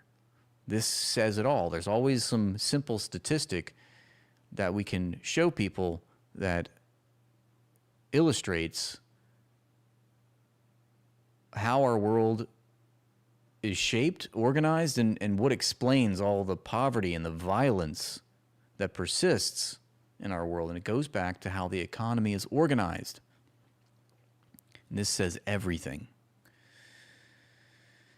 This new Oxfam analysis of UBS data reveals today, ahead of the annual UN high-level general debate, billionaires are exerting new levels of control over economies, with a billionaire either running or the principal shareholder of more than a third of the world's top 50 corporations.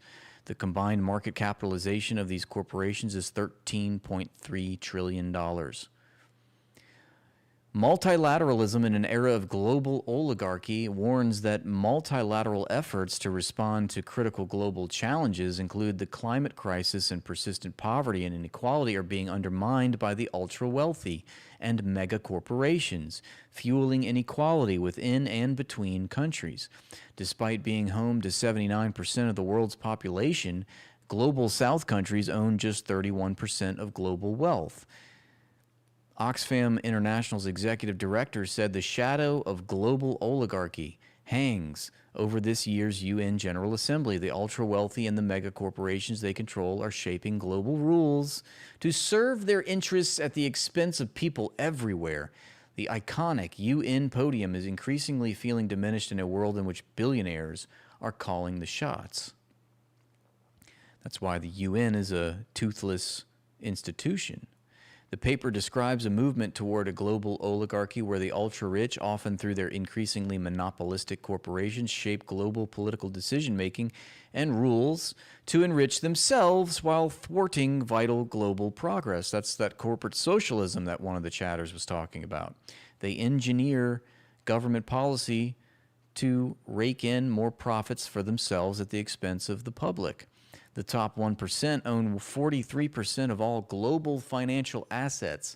Just two corporations control 40% of the global seed market. And of course, the big three U.S.-based asset managers, BlackRock, State Street, Vanguard, hold $20 trillion in assets, close to 1/5 of all investable assets in the world. And if you look at the top 20 or so corporations in the world, most of them come out of Silicon Valley.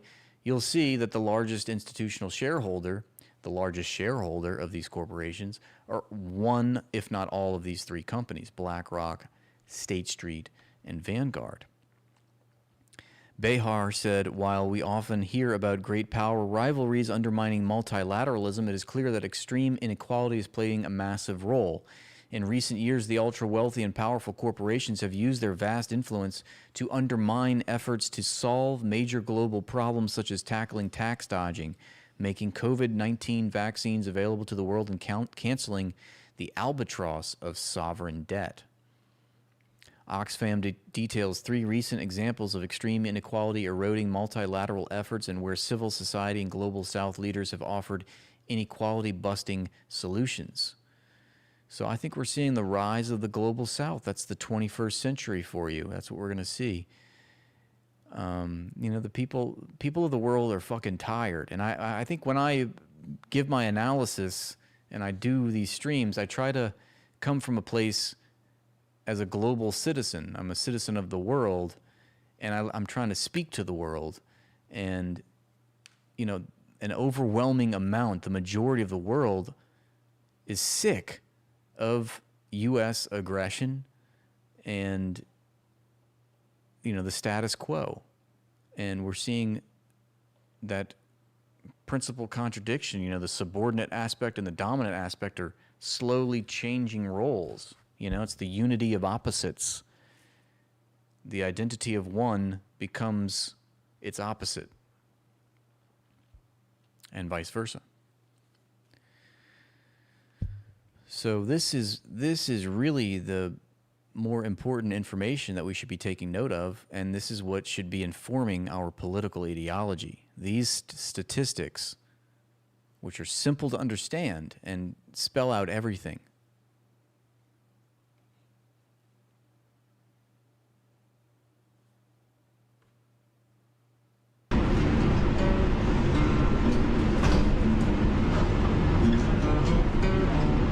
Good morning, LAPD. Can I see your task cards, please? Good morning, LAPD. We're doing task card check.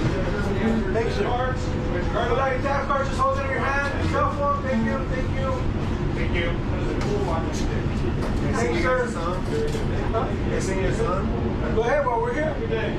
Never too late. Get a new job. What would your family say? See you down here asking working people every day. Have a terrible day. Yeah, I see your uniform is so shiny. Tight with your class trainer, baby. That ain't right. Wow. Get a new job. Never too late to get a new job. Did he just think of that off the cuff? That is brilliant. What did I cry about it? Cry about it, you woke liberal. Right?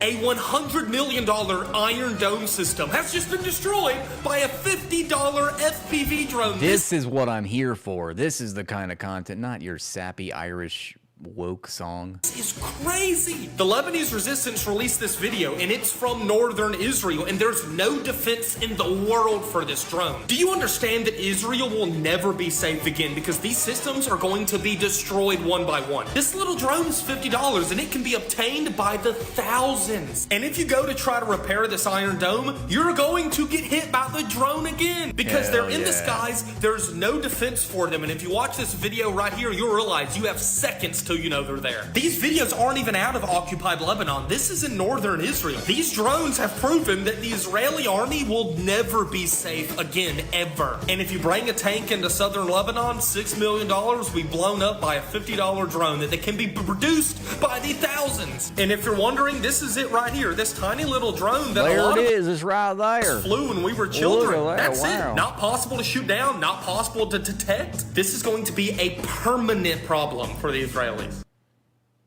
Give them hell. We want to hear what regular people like yourself think about gas prices. I got some stickers in there with Joe Biden, and I go around gas pumps and say, I did that. And as long as I have stickers, I'll be making sure everybody knows Joe Biden did that. I'm confused. Joe Biden's not president anymore. Yeah. MC 53. They stole our democracy. Take it back, take it back, take it back. You overthrew Mossadegh, put the Shah on our back, stole our oil. Trained your dogs to attack, but in 70 hours we rose up and took it back. 1953, CIA and MI6 made the plan. Overthrew our elected leader, Mossadegh the man. He said the oil belongs to Iran, not to the West. So they paid the general, staged the coup d'etat, and did the rest. Installed the Shah like a puppet on a golden throne. Savak torture chambers, people dying alone. Decades of repression, foreign boots on our neck, but the fire in our hearts never once left. Take it back, take it back, take it back. You overthrew Mossadegh, put the Shah on our back, stole our oil. Trained your dogs to attack, but in 70 hours we rose up and took it it back. The people marched in the streets, million strong. Shouted down the tanks, proved the Shah was wrong. They tried to stop us with bullets, with fear, with lies. But the revolution burned brighter in our eyes. We kicked out the Shah, we kicked out the throne. Told the foreigners this land is our own. From the ashes of the coup d'etat, a new nation was born. Independent, defiant, standing tall to the dawn. Now they're back again with new tricks. Same old lies, talking peace at the table while they're sharpening their knives. They on the chaos, then cry about the cost. But we've been burned before, we know what they lost. 90 million strong, lessons carved in our bone. You can try the same game, but we've already grown. Every time you push, we only rise taller. History taught us well, we will never fall, brother. Sacred defense. It's crazy. We took it back once, we'll take it back again. Yeah. Iranians are teaching us history. It's crazy that a 2-minute Lego video has more historical context and is more historically accurate than any American textbook from McGraw-Hill. That Israel was somehow implicated in 9/11. It was in their interests for that to happen because then it would lead to rage against all their enemies in the Middle East and so on. But do you tackle that kind of conspiracy theory in the series? Benjamin Netanyahu on camera right after said this is a good thing because it brings the United States into a conflict that we've been involved in on an existential level for decades. He said that out loud. I'm not guessing, you can pull the tape. Netanyahu, who once commented that 9/11 was good for Israel. When it comes to Israelis celebrating 9/11, I remember Netanyahu on 2 different occasions said some positive things about what happened on 9/11, for the Israelis, of course. He said to the New York Times in an interview on September 11th, "It's very good." We know that a group of Israeli art students, who clearly were not art students, clearly some of them were aligned with Israeli intelligence, were arrested and held for quite some time in the United States before being released without charges. And we know that a group of them, again, I'm quoting an FBI document here, not the internet, filmed the attacks on 9/11, and I'm quoting, seemed to have foreknowledge of those attacks. It began when this woman was watching the Twin Towers burning from her apartment in New Jersey. She noticed 3 men on top of a van, posing for pictures with the towers burning in the background. And I could see that they were like happy. You know, they didn't look shocked to me. You know, they didn't look shocked. I thought it was very strange. The witness called police, who stopped the van hours later and arrested 5 men. All 5, it turns out, were Israeli. They were turned over to the FBI. Sources tell ABC News during a check of national security databases, some of the men were listed as having had connections with Israeli intelligence. That's just a coincidence, guys. That's, you know, shit happens. Don't think about it. It's fine. Everything's fine. We gotta trust the Mossad sometimes, okay? I don't know what to tell you. אומרת, הרגתי ילד. אפילו לא... אני אומרת הצבא, לא אומרת... רק ש... So she says she killed a boy. את חושבת על זה? I would think that she does, judging by her face. לחשוב על זה קשה. אותו זמן הייתי חושבת על זה מלא עכשיו רק צוחקים על זה. Now we just laugh about it. Wow. זה נהיה פשוט שם, כאילו, את יודעת, חלק ממני.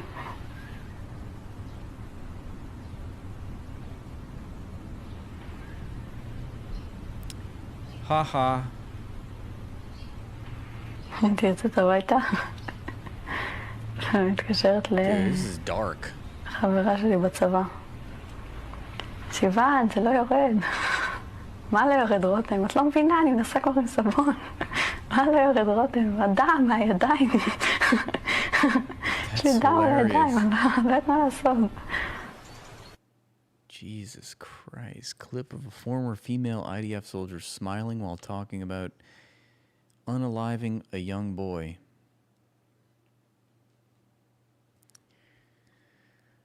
I'm not sure if you've heard, but it seems like everybody is talking about the Great Replacement these days.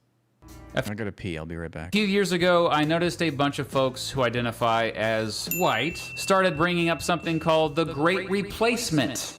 So what's happening in the United States is a wholesale change of who lives here. Total demographic change. Now, some have called this replacement.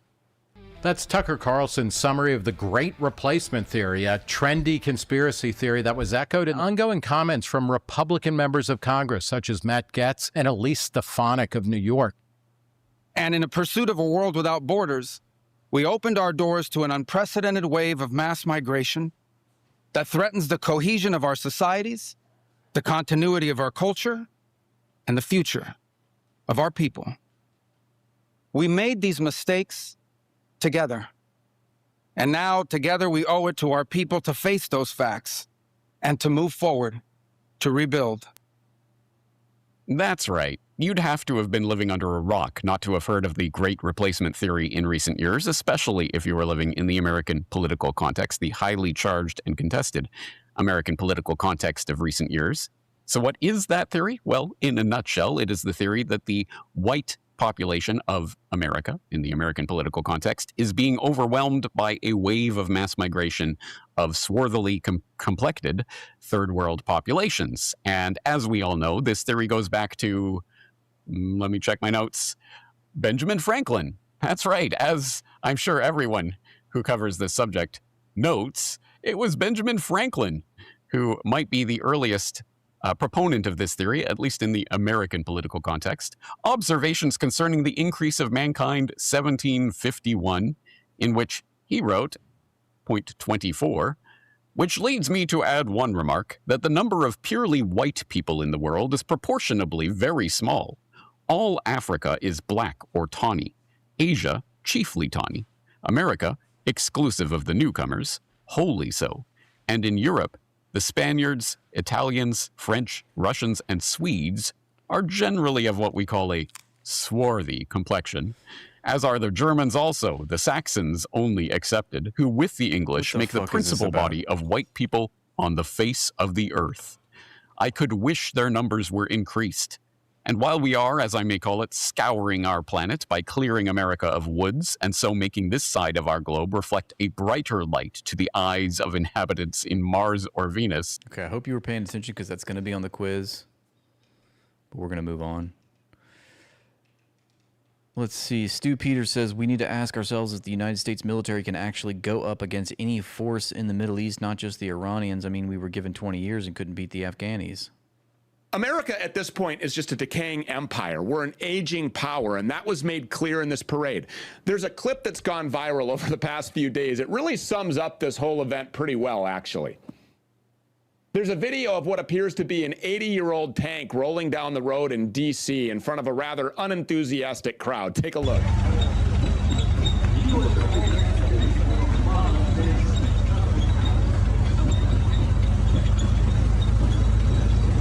I mean, the crowd that actually made their way to D.C., the crowd that's in attendance there, they're so uninspired that literally the only thing that you can hear is that squeaky tank rolling down the road. Guys, hit the like button if you don't mind. It's something free and easy that you can do, and it'll help increase the engagement on the platform. I appreciate that. Just do it, okay? No, fucking do it, like right now. What are you doing? Hit it. Do it! Meanwhile, there's real armies out there. Check out the Palestinians.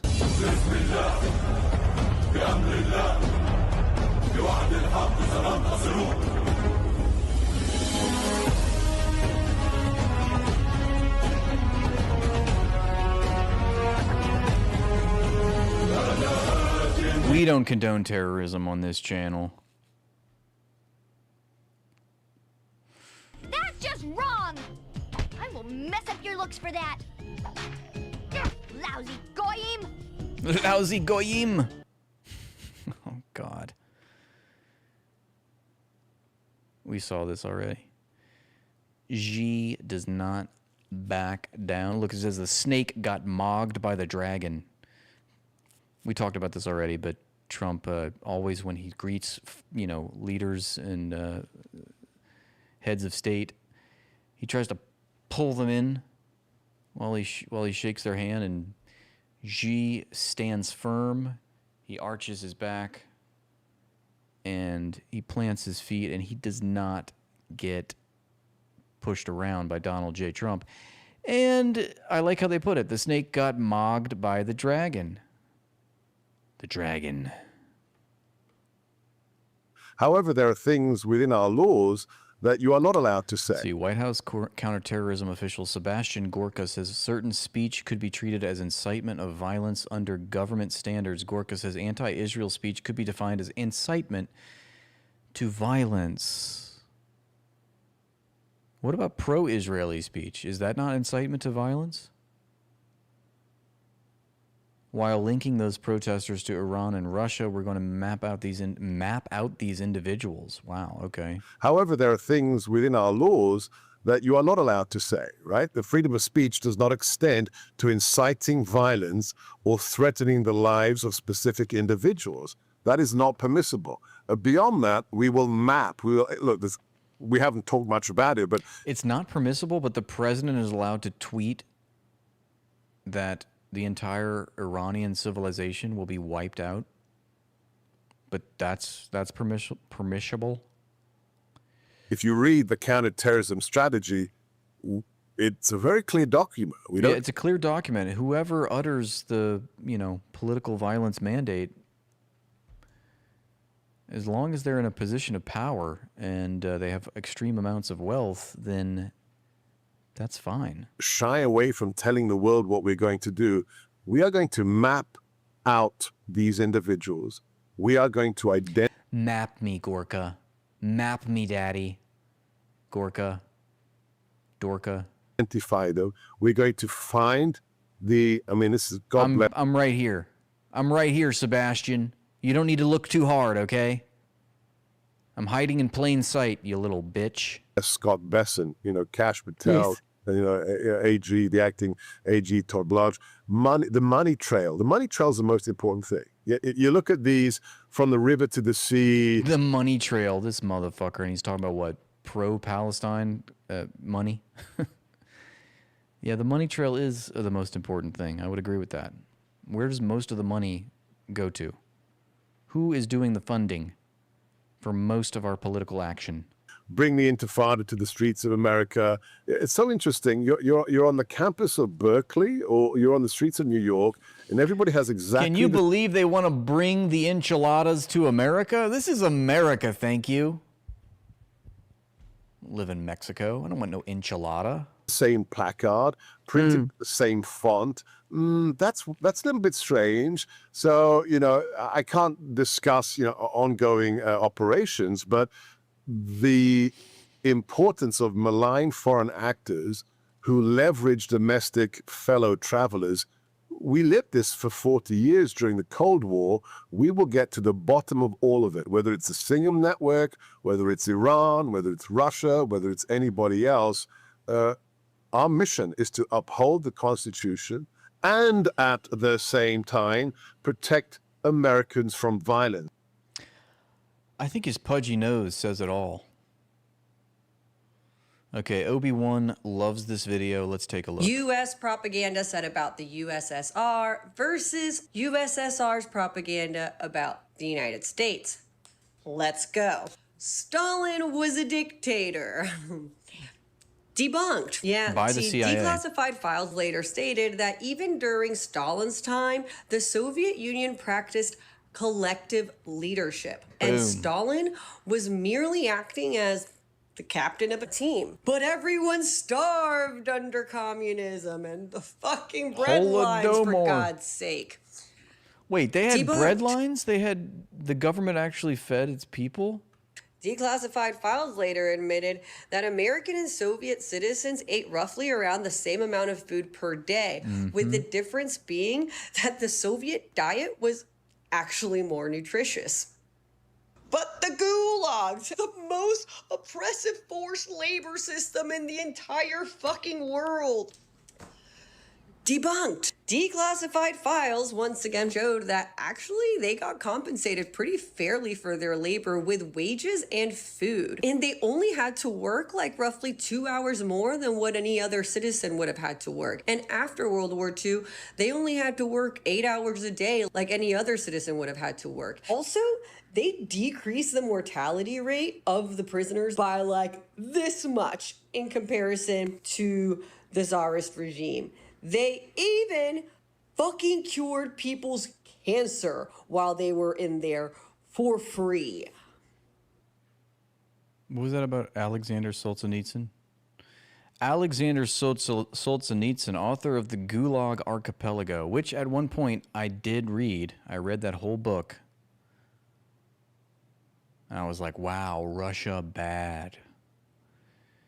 Alexander Solzhenitsyn was diagnosed with and successfully treated for cancer while serving his sentence in the Gulag. Meanwhile, in America, guess I'll just die. There for free. That's a Buddy Head meme, by the way. Excuse me. Shout out to Buddy Head being featured in this video. That's based. But they killed like 50 trillion people around the world. They literally killed the entire world. Dude, that was way more than 50 trillion. Did you see that number? Killed the entire world, brought it back to life, and then killed it all over again just for sport. Yeah. Most of this atrocity propaganda, which kind of starts to sound a little bit like the 40 behead. See, look, the 6 million perish in Soviet famine. Chicago American. There was a coordinated, conscious media campaign instituted by this guy, William Randolph Hearst, who was a rabid anti-communist. And they concocted this story that, you know, it was an intentional famine that the Soviets did to murk their own citizens. And it's the lie gets repeated still to this day. We were talking about Dan Bilzerian, of course, who loves talking about the Holodomor. But yeah, these are all American headlines, of course. 6 million perish in Soviet famine. I heard it was 8 trillion. I don't know. Kind of starts to sound a little bit like the 40 beheaded babies narrative when you start to think about it. Yeah, most of this can be traced back to Nazi Germany's chief propagandist, Joseph Goebbels, who was in charge of spinning up some crazy anti-communist propaganda at the time in order to, you know, inspire people to become Nazis. Most of these narratives that... Yeah, I mean, the Nazis were already ideologically against the Soviet Union. You know, Hitler made it clear in Mein Kampf that that was his ultimate goal, was to establish Lebensraum, and Soviet Union was going to be the final boss. And that was all before the Holodomor. So, of course, they, you know, any sort of thing that happens that's a tragic event in a country that considers itself communist or socialist, well, that's going to be politicized, of course, and used as a weapon, an ideological warfare. Have been widely debunked by many a historian today, can either be traced back to Nazi Germany, the CIA, or the British MC. This is so much information. We got to go back. Like, what does it say here? How Joseph Goebbels blamed Nazi Germany's massacre at Katyn on the Soviets. Germany, the CIA. Since the 1950s, U.S. and Canada became havens for Ukrainians with Nazi backgrounds. That's Operation Paperclip. CIA funded these Nazi groups and used them for anti-USSR propaganda. Here's a publication, Ukrainian Weekly. From 1988 in the United States, it sold books on Ukrainians who joined Hitler's Waffen-SS. Or the British M16, to the many, many writings of Robert The British M16, I think she means the MI6. Conquest, who was specifically hired by British intelligence. In 1948, Conquest joined the Foreign Office's Information Research Department, a propaganda counter-offensive unit created by the Labour Attlee government in order to collect and summarize reliable information about the Soviet and communist misdoings, to disseminate it to democratic journalists, politicians, and trade unionists, and to support financially and otherwise anti-communist publications. The IRD was also engaged in manipulating public opinion. Sounds a lot like the NED and all of these covert, or maybe I should say overt, ostensibly humanitarian organizations, outreach organizations, which were really there to, sabotage and coup foreign governments. Conquest was remembered there as a brilliant, arrogant figure who had 10 people reporting to him. Okay. To spin up anti-communist and anti-colonial propaganda. And here's an image of Robert Conquest getting awarded by a child eater for a job well done. Now, what did Soviet propaganda have to say about the United States at the time? They must have been propagandizing too. Let's take a look. In recent years, the Soviet media has said much about the American way of life, and its portrait of America is a dark one. It is designed to convince the Soviet people that our social system is anything but desirable. It emphasizes violence, drug abuse, unemployment, and overall exploitation of the American people by the government. Since the average Soviet citizen has no alternative source of information about the United States, the Soviet version is probably accepted at face value. The people don't have power in your country. What you have is crime, sadism, unemployment, drug addiction. I don't think your young people do anything but harm to Okay, Soviet man, but why are you yelling? their country. Last summer, Pravda published a lengthy article entitled Incurable Disease, which dealt with U.S. unemployment and bank failures. About the same time, Moscow was saying that there are 40 million Americans who are literally starving, while a select group of capitalists continues to get richer. Moscow television celebrated the 4th of July last year by assuring viewers that America is the quintessence of an unjust capitalist system that keeps millions of families living below the official poverty line. The unemployed are described as having been deprived of the right to work, while Moscow television shows film of locked factory gates and people being evicted from their homes. The message in all this is that the capitalist system in America is unfair and is, in fact, a failure at providing for basic human needs or maintaining continued national growth. This broadly distorted statement is aimed at convincing the Soviet people that Soviet communism works much better by providing economic security for them. The U.S. economy, as described by the Soviet media, is being driven by raging militarism. Defense spending is reported to be the cause of unemployment in civilian industries, and also the cause of the huge federal deficit. The Soviet Defense Ministry newspaper Red Star says that American young people are receiving militarist brainwashing from films like Rambo. Such attacks are a part of a more general assault by the Soviet media, which blames the U.S. for the arms race and says that Washington follows a policy of state terrorism and international banditry. And Pravda says that the U.S. arms policy is a mixture of falsity, hypocrisy, and cynicism. On racial and social problems, the United States is depicted as a country plagued by discrimination, where the situation is getting worse rather than better. According to Moscow television, so-called civil rights are a fiction. Racism and racial discrimination continue to be the shame of present-day America, with white racists stepping up their activity. There is said to be no equality of opportunity, with neither blacks nor Hispanics getting a fair chance in American society. Moscow pictures racial problems as permeating American life. Minor events that get little attention from U.S. media are presented in the Soviet Union as... What? This isn't today's headline? This is from the 80s? Typical. For example, in Chicago, a Hispanic union organizer named Rudy Lozano was murdered in 1983. And 2 years later, the only mention of him in U.S. media is a brief story on an inside page of the Chicago Tribune. And that story was about a march held in his memory. But Pravda recently devoted a 3-part series to reviewing the case as an alleged example of big business trying to keep the workers subjugated. Another kind of Soviet manipulation is the Russian edition of American author Studs Terkel's book, Working. The unexpurgated U.S. version reports both successes and failures in nearly 600 pages. The Russian translation is about a third as long and emphasizes the failures and disappointments of working Americans.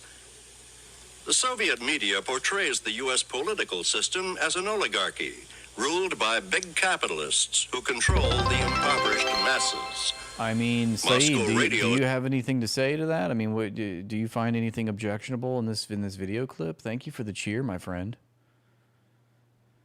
Said recently that the American public has been lulled by the demagoguery of politicos whose services have been bought by capital. According to Moscow Radio, American society is repressive. It says U.S. authorities are putting themselves in opposition to the majority of their own people. And Moscow television said that thousands of political prisoners are languishing. Thank you, Saeed, for the cheers. That's incredibly nice of you. Our resident oil baron has shown up. Always supportive of the stream, and I appreciate that. In U.S. prisons today as a result of tyranny and repression of the authorities. According to another Moscow Radio report, Americans who oppose U.S. military policy are described as peace fighters who are repressed. I like how it's an American translator, and everything that he's saying, it's like, well, the Soviets sound like they're cooking. On a monstrous scale by the American secret police. Occasional reports. We don't have a secret police, do we? I thought that was just the Germans. American communists describe them as speaking for widespread attitudes, but that they are suppressed for challenging the system. When it was suggested to a Moscow TV anchorman that Soviet media distorts news about America, he replied, I think that we are not distorting news. No, I would disagree with you. Because I think a better question is, why did Castro throw out General Batista and overcome the fascist regime that was backed by the CIA in 1959? Why did he raise the living standards of the Cuban poor, making them literate, healthy, educated, not homeless? Why did he feed the poor? Why did Castro feed the poor? Whether or not he had Adidas shoes on or not. Why was Castro continually being targeted for assassination by the CIA? Hundreds of times. Do you think it's because he wore Adidas shoes and he drank Coca-Cola? If he didn't drink Coca-Cola, but he still did all those things, does that make him more principled or less principled? These are the questions that you should be asking yourself. we are showing not only unemployed, we showed millionaires, we showed their private life, we showed high society, we showed Miss America. Again, it's you know, I see this so many times. That's why I'm going to tell you guys this, because Michael Parenti, he educated us all when he said, these people, like that clown that just asked me, but why did Castro wear Adidas shoes? I mean, you know, what's the question behind the question? What are you getting at? You know, are you saying that he's, you know, compromised in his socialist movement because he drank Coca-Cola? And Michael Parenti puts this beautifully. He says these people reduce form to aesthetics. You know, because Castro wore Adidas shoes, or if he did, I mean, I don't even know if that's true. Whatever, let's just accept it. Yeah, Castro loved Coca-Cola and Adidas shoes. What does that say about the form of his government? It doesn't say a goddamn thing. And if you're trying to reduce the form to aesthetics, you're making a logical fallacy. You always have to look at what were the policies that were being implemented by the government itself. What impact did that have on the country, on its people? In the case of Castro, it was a great benefit. The communist revolution, the communist government of Cuba did more for more people than the repressive, fascist, CIA-backed Batista regime. And that, that's because Castro nationalized, all of the infrastructure, all of the industries in Cuba. He kicked out the capitalists. He kicked out the gusanos. They all went to Florida. Now they cry because Castro took their slaves away and their plantations. It's like, who cares if he wore Adidas shoes and he drank Coca-Cola? Quit being a fucking smooth-brained little twerp. Recently, Moscow Television presented a dramatization of an American novel, The R Document by Irving Wallace. The story's theme deals with the suspension of the American Bill of Rights and is set sometime in the future. Moscow Television sought to use this theme to make its point about the future of America. A TASS commentator said that the sense of hopelessness and fear of the future are dramatically pushing up suicide, crime, drug addiction, alcoholism, and divorce statistics. In the final scenes of the famous story, The Picture of Dorian Gray, the portrait takes on an ugly, even hideous appearance, and the Soviet media seems bent on portraying to the Soviet people a similar vision of America. This is a based comment if you're talking about Batista, because that's what Batista did.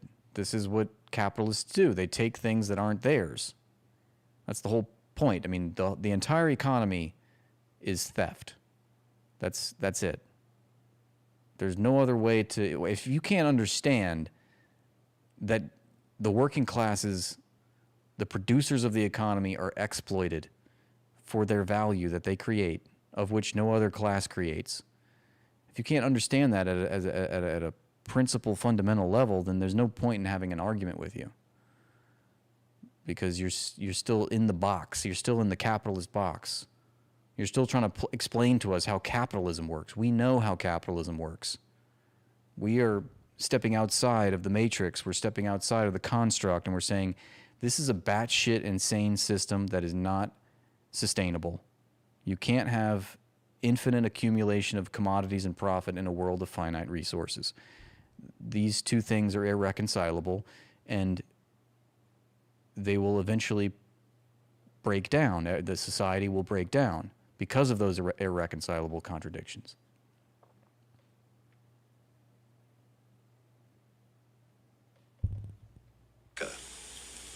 Well, there you have it, guys.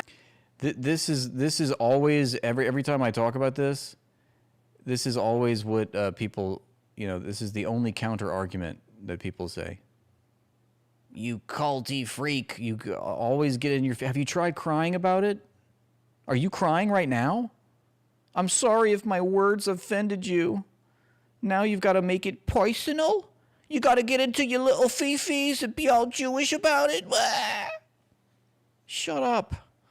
Like, if you can't counter any of the talking points that I have, and you just devolve into calling me silly names, then it shows that you are ignorant, and you haven't even risen to the level of having an argument. You're like a child walking into a R-rated movie theater, and you need somebody to hold your hand and explain to you the things that are happening on the screen which you can't understand. It's like, come on. Let's graduate. Let's graduate past the level of sense perceptions and impressions about our world. Let's get to the actual contradictions and understand how everything is interconnected. And there are opposing forces in the world, and they shape and they drive the evolution of human societies. Don't behave like you're Israeli.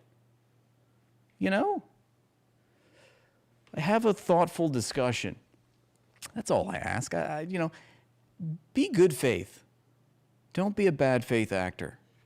If you're upset about the ideas and you take it personally and you start lashing out. I mean, that just shows that whatever you believe in, thank you so much, Saeed. That's a big time super cheer, and I appreciate that. You know, but if my ideas offend you, maybe sit with that, you know? Self-reflect. Why do I feel this? Why do I want to attack this person and be vitriolic and toxic and call them names just because they have a different viewpoint about how society is shaped and how the economy is organized? You know, but you don't do yourself any service just by countering that with name calling.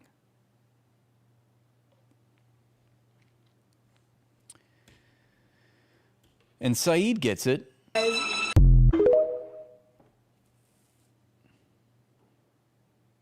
Even if Saeed doesn't agree with everything that I say on this stream, he understands that we see eye to eye on the principal issues.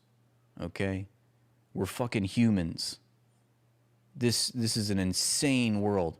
The only cult that I see that persists on such a scale is the cult of capitalism. Okay?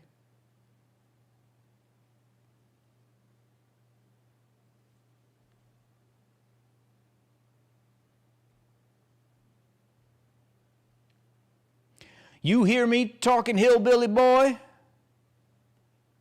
I ain't done with you by a damn sight. I'm gonna get medieval on your ass.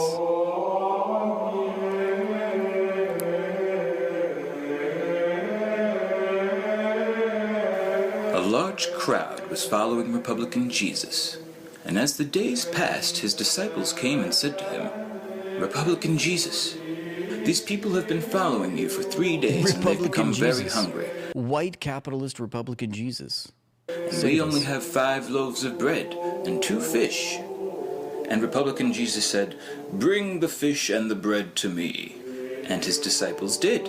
And Republican Jesus took 99% of the bread and the fish and gave the 1% back for the disciples to spread amongst the followers evenly. And the disciples said, "But how shall we feed all these people with only 1% The disciples said, but what about the shareholders? of the bread and the fish?"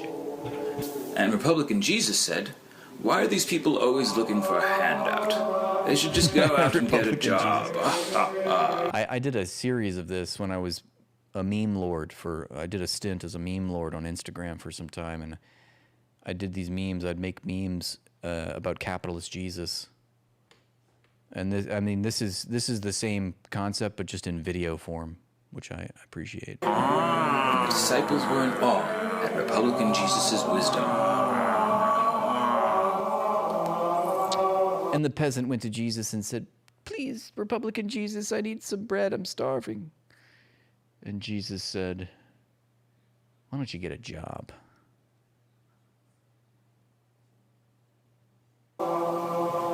Jesus said, "Have you tried starting your own business?" When walking down the streets, Republican Jesus was approached by an old blind man.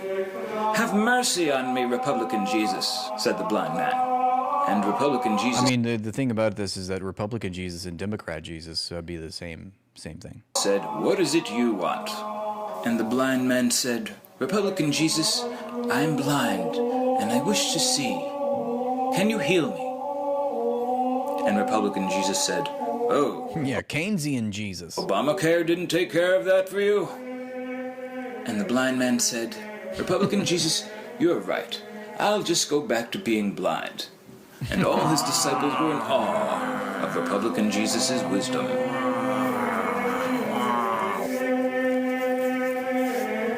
Republican Jesus had noticed that a crowd had gathered around a young woman, and they were about to stone her to death.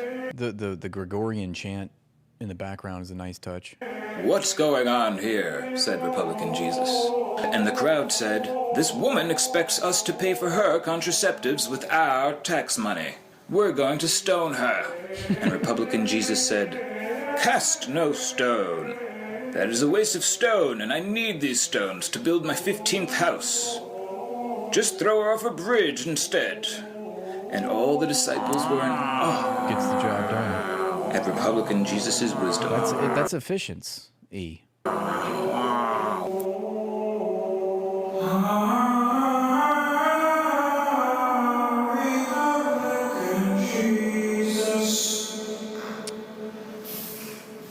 wish I could fix the Twitch chat. I haven't really quite figured it out. I could try. Let me see if maybe I could put on the next clip and see if I can troubleshoot it. This video will be about Erica Kirk, but I wanted to start out with this photo and the story behind it and the key law of the internet derived from it. In 2002, two photographers, Kenneth and Gabrielle Adelman, set out to take a series of aerial photographs of California's coastline with the goal of documenting coastal erosion. They uploaded over 12,000 images to the California Coastal Records Project website, which looked like this, and this, and this. But one of them would cause significant trouble. This one right here. What you are looking at is the estate of actress and singer Barbra Streisand. I'm Barbra Streisand. So I'm a very famous and very important individual. Like John Elway important? What? And the only reason we know this is because in 2003, Streisand sued Kenneth Adelman for $50 million, claiming the website had infringed upon her privacy.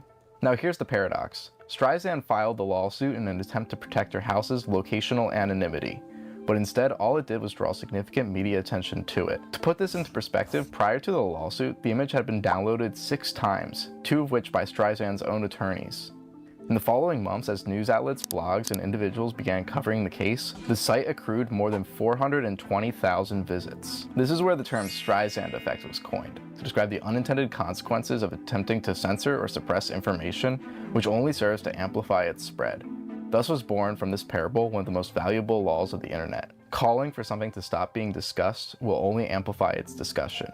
Despite this lesson being learned over 20 years ago, we still see high-profile figures continue to not heed it. It's why the Afroman trial got so big, it's why we still have this photo of Beyonce, and why we're all still waiting on G.I. Jane 2. If you're following closely, you might be able to predict how I'm going to apply this. Okay, I think I figured it out. I can't believe it, but the first thing I tried actually worked. I now see all of your Twitch and YouTube comments on, and you'll see it on the screen here too. So, hooray. Thank you, Thugbone, for keeping me honest here. To Erica Kirk, the widow of the late Charlie Kirk, who was assassinated in September 2025.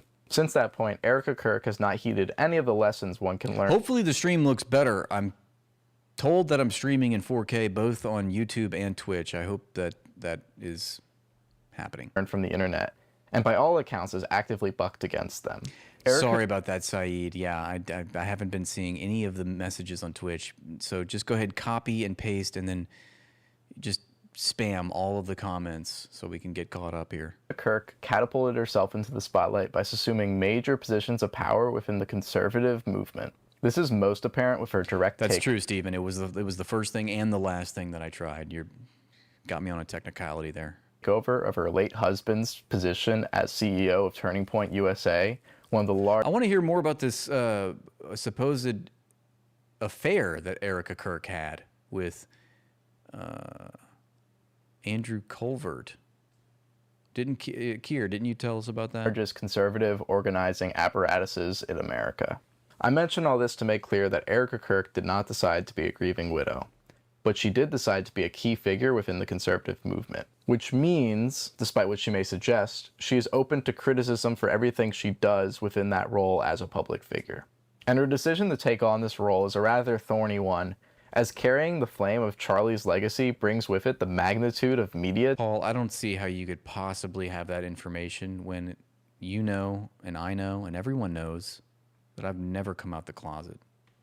Attention and audience that Charlie amassed over the years. This matters because I mean this with all due respect. How many people really knew who Erica Kirk was prior to Charlie's death? She did not build up a career in political punditry. Instead, she slotted herself into an existing one that had already been years in the making. She's a shekel digger. Under this view, I do kind of feel bad for Erica, as she has the impossible task of curating an don't feel bad. All right, I gotta switch off this. He feels bad. Online persona under the scrutiny of millions of watching eyeballs. And what I believe she's beginning to realize, believe it or not, she could say, you know what, in this time of tragedy, I'm going to go spend time with my family, and I'm just going to retreat from the public eye, like you would expect.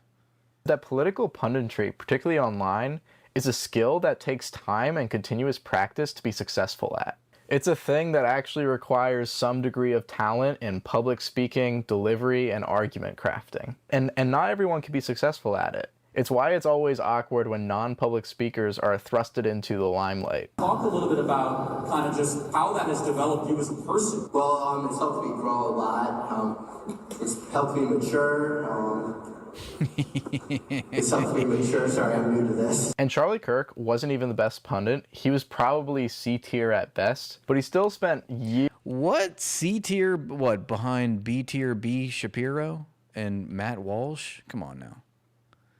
You're putting Ben Shapiro and Matt Walsh above Charlie Kirk. I mean, they're kind of all the same. At best, but he still spent years honing the craft and improving his rhetoric through his many, many mistakes, all while successfully learning how to navigate the internet as a public figure. Erica Kirk, on the other hand, has put in none of that work, and she's suffering the consequences as a result. And I found that her I don't think she's suffering. latest video posted on April 30th, entitled A Message from Erica Kirk, is the perfect distillation of everything that is wrong with her to a comically absurd degree. The video serves as her response to the White House Correspondents' Dinner, where another assassination attempt was carried out against Trump and other cabinet officials. This led to a widely circulated video of her crying and fleeing in distress. And look, people are going to say what they want about the video, but I think it's perfectly fine to be distressed in that moment given the context of the situation. But of course, she has to make a video reading off her pre-written script, thus leading to increased scrutiny over the whole situation. And right off the bat, we're hit with the classic Erica Kirk charisma suck. Because I'm sorry, but Erica Kirk just doesn't have the sauce to be a political communicator. She speaks with such weird cadence and diction, where it feels like every sentence she says is her concluding one. I really wonder if the amount of energy and effort and time that this guy spent on making this video and dissecting Erica Kirk and the psychology and the context, I wonder if that was really worth it. As though it were the most profound thing ever uttered. And she also has a tendency to underscore some of her sentences by weirdly repeating them in a whisper. He said that she had the glow of an expected widow. The glow of an expected widow. I'm supposed to tell you something. It's important. And look, this commentary stuff is hard. I get it. Funny. Frankly, I am not the best at it either. But you can't speak like a weird, uncanny robot and simultaneously get mad when people point out you doing it. All this serves to make it feel like really bad performance art. And how she decided to dress is doing nothing to help her cause.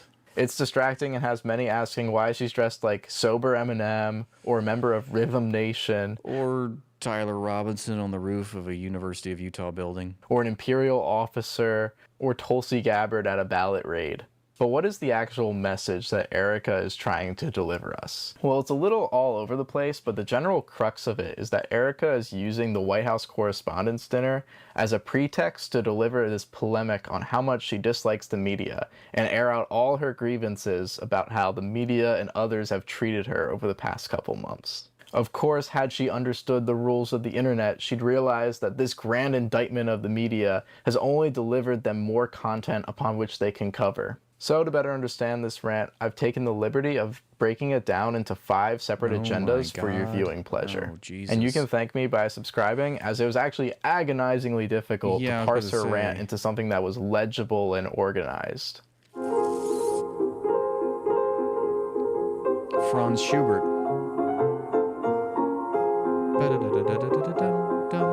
The first and most apparent agenda is that Erica feels the need to justify why she was at the White House Correspondents' Dinner, as people were questioning that apparently.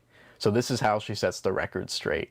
And everyone is asking why I even went to the White House Correspondents' Dinner. And it was because many of the journalists in that room have attempted to dehumanize me. I'm so sick of this and clip. I wanted I've to seen meet some it of them thousands of times. quite frankly. Okay, fine. You could have just said that you went because you were invited to sit at the Fox table. Like, that's a reasonable thing to say. I'd take a free dinner any day in this economy.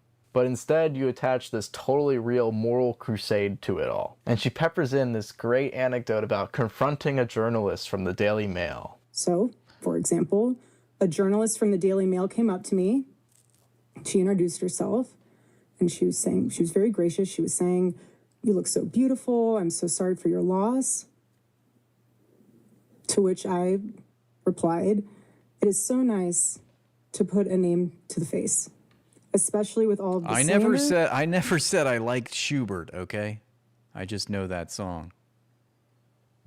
Obviously, Mozart's the greatest. The lies, accusations that are out there surrounding my husband's murder and myself." And then everyone clapped. And here's the Streisand effect in action, because now I'm actually curious what the Daily Mail... Who put a picture of their victim? Oh, yeah, that's right. Yep, that's right. Charlie Kirk, there he is. Erica Kirk's victim. The lies... Allegedly. Allegedly.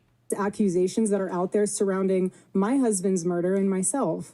And then everyone clapped. And here's the Streisand effect in action, because now I'm actually curious what the Daily Mail actually reported on about her. So no fucking Vorg. That's not the Sherbert. It's Schubert, not Sherbert. Go back to sleep. It up, and it's stuff like this. But I did find this one about how Erica Kirk utilized a Catholic priest to reverse curses that woke online Etsy and Jezebel witches put on Charlie prior to his death, which is just an odd string of words I otherwise would never have constructed had she not made a big stink about the Daily Mail in the first place. And then she discusses her harrowing observations about how the media all seem to get along despite being on opposite sides of the aisle. And you guys are co-mingling in and out of each other's cocktail parties. And so for one night, you are able to put aside all of your differences for the sake of freedom of speech. And then by Monday morning, things will go back to being an absolute bloodbath between all of you. To which she replied, literally, she said, "I know. Isn't it special, right?" I'm not going to give you... What's funny, you know, what's really revealing is that ever since this clip went viral, ever since she did that show, I don't think she's done it again, right? I mean, she got laughed at by the entirety of the internet. I don't think we've seen her behind the podium or behind the desk for the show. Any revolutionary analysis here. It's pretty obvious what she's trying to construct. The media is disingenuous and manufactures outrage for monetary gain, and that secretly they all get along just fine in private, like Ann Coulter on the Boondocks. So are you even a Republican? Hell no. You think I like going out there and saying this ridiculous shit? So then why do it? 'Cause a bitch got books to sell, that's why. Ain't no money in trying to save the world. We need Anne in makeup. All I know is they better not stop this war in Iraq or I might have to start stripping. And you can fall wherever you'd like on how genuine you believe different media actors actually are. But the main issue I take with this analysis is the ease by which she's able to absolve herself. Allegedly. Should I say it? How many times should I say it? Should I say it again? What do you think is going to be safe here? What's a safe amount? And largely any conservative media from this indictment. Turning Point, the company she now heads, entire content model is built off of this same outrage politics with the simulated clashing of ideas in an environment entirely of their own construction. If you're going to criticize politics as blood sport, well, it's kind of like throwing stones from glass tent pavilions. Not to mention that you attended this event with Fox News, which settled the largest known media settlement for defamation against Dominion voting machines for knowingly promoting stolen election lies on their network. Like, we have text messages from these people, but the smoking grift gun for you is that the media can rub elbows at a cocktail party. There's Rainbow Schubert again. Do we want to watch the rest of this?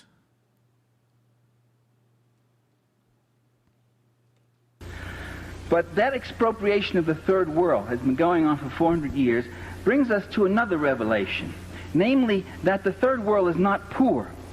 You don't go to poor countries to make money. There are very few poor countries in this world. Most countries are rich.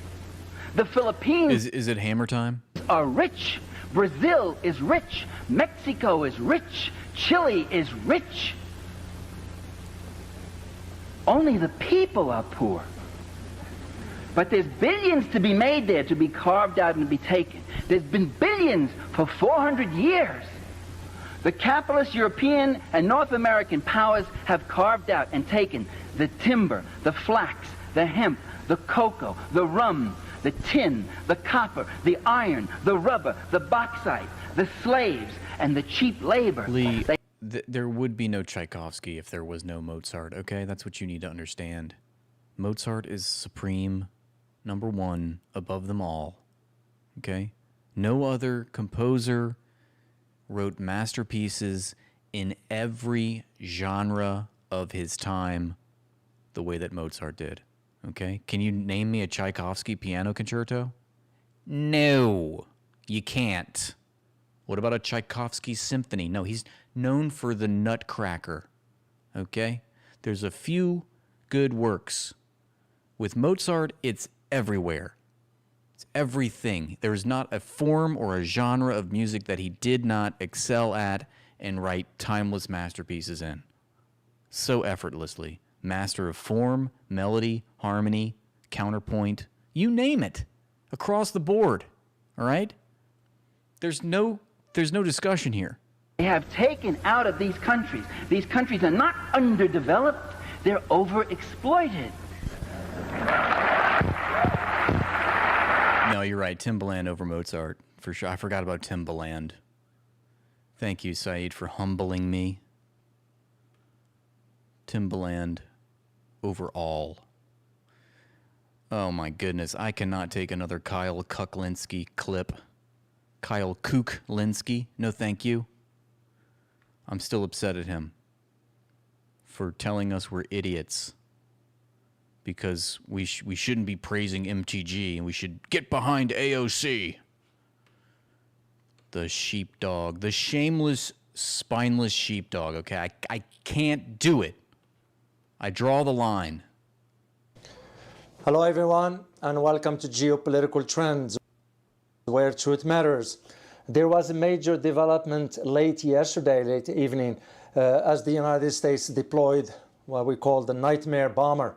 That's the B-2, which is known by the name by certain American pilots as the Nightmare Bomber. That's how it's known by American pilots. And the purpose of it was to strike Iran. The B-2... You're a violinist?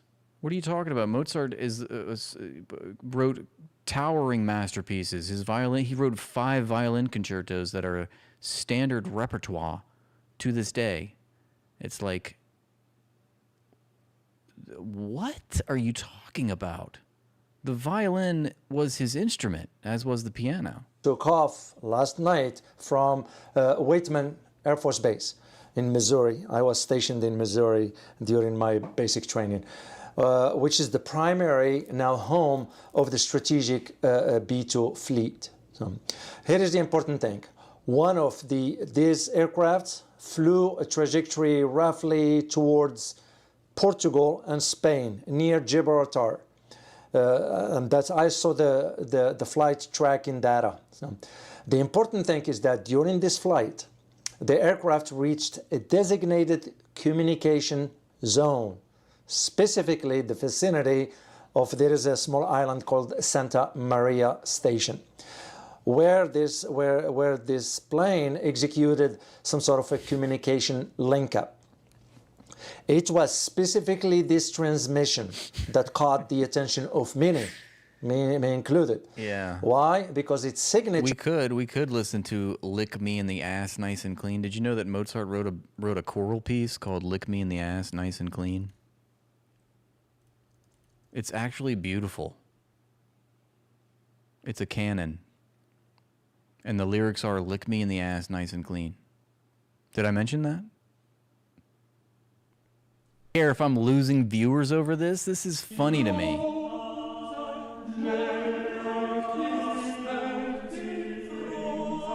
It's beautiful. It's beautiful. And it's something that I sing to your mother every night. And she does. She does heed the message of that song. Beautiful. Okay. How about we take in a podcast? Let's take in a light podcast, if you will. Let me go to my watch later. I know I put some videos up here.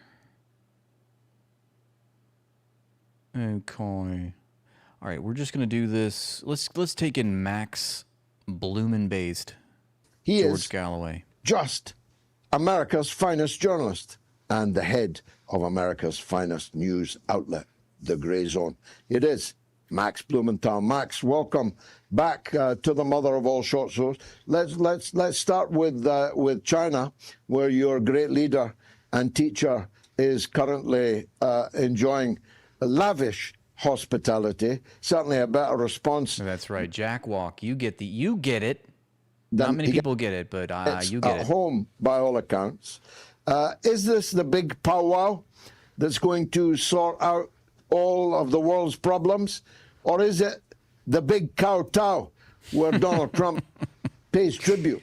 Oh, Georgie boy, you're so funny. You're so eloquent with your wordplay. Emperor. Well, it's closer to the latter than the former, and this will not be a particularly historic summit as the U.S. enters with very minimal preparation. Scott Bessent only started acting to prepare for the summit in the past few days. There were not the usual Sherpas in China, as in previous administrations, who were there weeks before to start initiating deals that the president would wrap up. And the real problem for Donald Trump here, as he goes to China, is that he has substantially weakened the United States in Iran leading up to this summit, as he's escorted by 12 U.S. so-called business leaders who are mostly tech oligarchs who are there to actually beg the chairman of the Communist Party of China for business deals. Donald Trump would probably like personally to find an off-ramp from this war that's devastating his own political position, even with his own base, and wrecking the U.S. economy, even as it stirs up record insider trading profits for himself and his cronies. Can China deliver on that? Will China deliver on that as it watches the U.S. position be so badly weakened? Well, the ball's in China's court. Donald Trump has brought the U.S. to Beijing in a weaker position than any U.S. administration of my lifetime, and it's because of what Robert Kagan, the author of the 90s era document calling for U.S. benevolent hegemony, the co-founder of the Project for a New American Century, just declared in the pages of The Atlantic magazine, a pro-Israel publication, to be the worst U.S. military defeat, the most damaging U.S. military defeat in history in Iran. Wow. The U.S. will not be able to demand anything of China as it complains that China is helping. Why does George look like he's about to rob a liquor store? I just realized he's wearing Adidas. To provide, for example, Beidou GPS targeting systems for Iran's missiles, as well as satellites that allow Iran to see sophisticated U.S. systems and radars at U.S. bases in the region. It will not be able to do that. So what we are going to see is a display of U.S. weakness, as well as the lifting of I think like the final lifting of the mask on the fraud that Donald Trump sold his base on America First, as he hands over new sections of the U.S. economy to Chinese investors.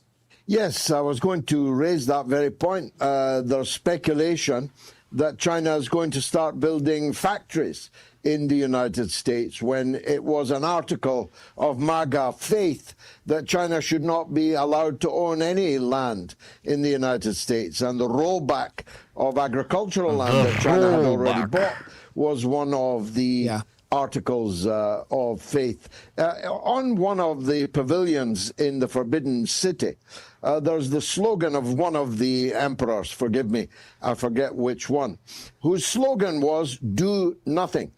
And when you think of it, that's actually what all Xi Jinping has to do now. Do nothing and win, just like the meme. Nothing. Let the Americans beg.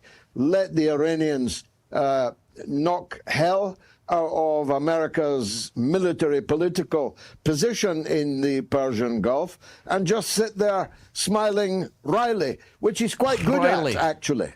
Yeah. And as you Bill O'Reilly mentioned, there have been discussions of $1 trillion Chinese investment in the United States, which would presumably require China purchasing a lot of land in the U.S. Maybe on some level for the American consumer, it would be good to have, for example, access to BYD Chinese electric vehicles. We saw a lot of those when we were in Iran. They were certainly benefiting the Iranian consumer. See, what you guys don't know is that George isn't wearing any pants. That's the other side of the story that you're not privy to. And neither am I, by the way. Cheaper and very durable and better than in many ways than Teslas produced by Elon Musk. But at the same time, what is Donald Trump doing to his own base here? Marjorie Taylor Greene has slammed him for this proposed $1 trillion deal as another betrayal of America First. And Laura Ingraham, who's more loyally in Donald Trump's camp, the Fox News host, still more loyal to Trump than Marjorie Taylor Greene, has called this one of the biggest mistakes of Donald Trump's presidency. Well, it's not really a mistake. This is actually baked into the cake. Donald Trump is purely transactional, and America First was basically a scam that he ran on an American public that had been sold out for over a decade through deals like NAFTA and CAFTA, got the opioid crisis to wipe out all the workers who were outsourced, and got the Iraq war to which fell disproportionately on poor districts in cities and on the Rust Belt, which elected Donald Trump. He scammed them all, and now they can see it. I always think about that Frank Underwood monologue. Not to bring up Kevin Spacey, but let's see. When he talks to the camera and he's like, Americans just want a strong man to lead, or something like that. I think this is it, yeah. Do you solemnly swear and affirm that the testimony you are about to give is the truth, the whole truth, and nothing but the truth? I do. This is what I think about Donald Trump. Let the record reflect that the witness has answered in the affirmative. Ratings, you know, he's always concerned about the spectacle, and if he's putting on a good show. Oh, don't deny the death of the age of reason. Welcome to the death of the age of reason. Wow, that was dark. Okay, I'm sorry. Back to the interview. But that's just what I think about how Donald Trump views us. Say it's not a mistake, but he is actually making a lot of mistakes these days. Some of which are probably commonplace to you in the United States, but in the rest of the world, I think no one can really understand why he keeps talking about a ballroom, why every conversation gravitates towards a ballroom. I don't think any of us have ever heard a powerful political leader talk so much about something so ephemeral, something so essentially trivial. He's insulting women journalists in particular in the most vulgar way every single day. You can't really keep up with them, and not least because he's falling asleep in public in front of the cameras virtually every day.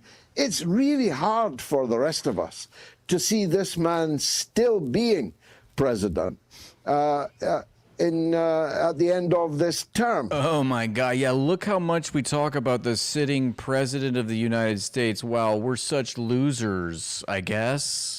Is that what you're trying to say? What's the point? What's the point of your comment? Yeah, he's the president of the United States. He's one of the most powerful people on the planet. He's raping the public coffers, using my money to enrich himself at my expense. Yeah, I'm going to talk about it. Does that bother you? Do you want to cry about it? Does this upset you? That we're talking about it? That's the live stream. It's the point. It's to talk about it. Talk about what's going on in the world. Should we just talk about what, like Call of Duty? What do you want to talk about? You going to talk? Who's talking here? Do you want to talk? Should I wait for you to have a thought and a position to take in this economy? Is it seen that way in the United States? Increasingly, although the Republican base is still remaining cultishly loyal to Donald Trump, at least a wing of it, though its enthusiasm is weakened, and you can see in the... Yeah, when Biden was president, I was talking about Joe Biden. Oh, you're always talking about Biden. Yeah, it's the fucking president of the United States, you fuckers. Special elections. Should we talk about the person that, you know, dry cleaned my clothes? You want to talk about that? What would be more relevant for us to talk about to the world? The midterms, how much more motivated Democrats are. I think, I don't look at American politics that way as, enthusiasm from Democrats or lack of enthusiasm from Republican voters. It's the people who don't vote, who've been turned off to politics and disgusted, who are actually voting with their feet and voicing their disgust with I like that expression, vote with your feet. I like that. The duopoly. And Donald Trump was supposed to represent this rogue figure who was rebelling against the duopoly and delivering a different kind of politics. Remember in his first primary debate in 2016, or it might have been 2015, when he said all these other candidates are funded by... Let's talk about shoes. Then they're going to say, you have shoe derangement syndrome. Billionaires and corporations. You're always talking about shoes. Let's talk about the shoes. We're shoeish supremacists. I'm a billionaire and I funded them, so I'm an independent man. I was like, I thought that was incredible. That was something that the American public actually wanted to see. Now they can see I got some juice on my shoes. Controlled by Israel First billionaires. He's controlled by the AI warlords who are building data centers that we now learn 50,000 residents of Lake Tahoe will lose their power supply in order to supply a data center. Donald Trump is a representative of the forces that are destroying American life for the majority and wiping out possibly $1 trillion in economic output through the disastrous Iran war he's initiated. Meanwhile, he has built a golden calf, a golden idol of his... Well, stop making fun of George Galloway's clothes. He's moonlighting as a Run DMC cover band.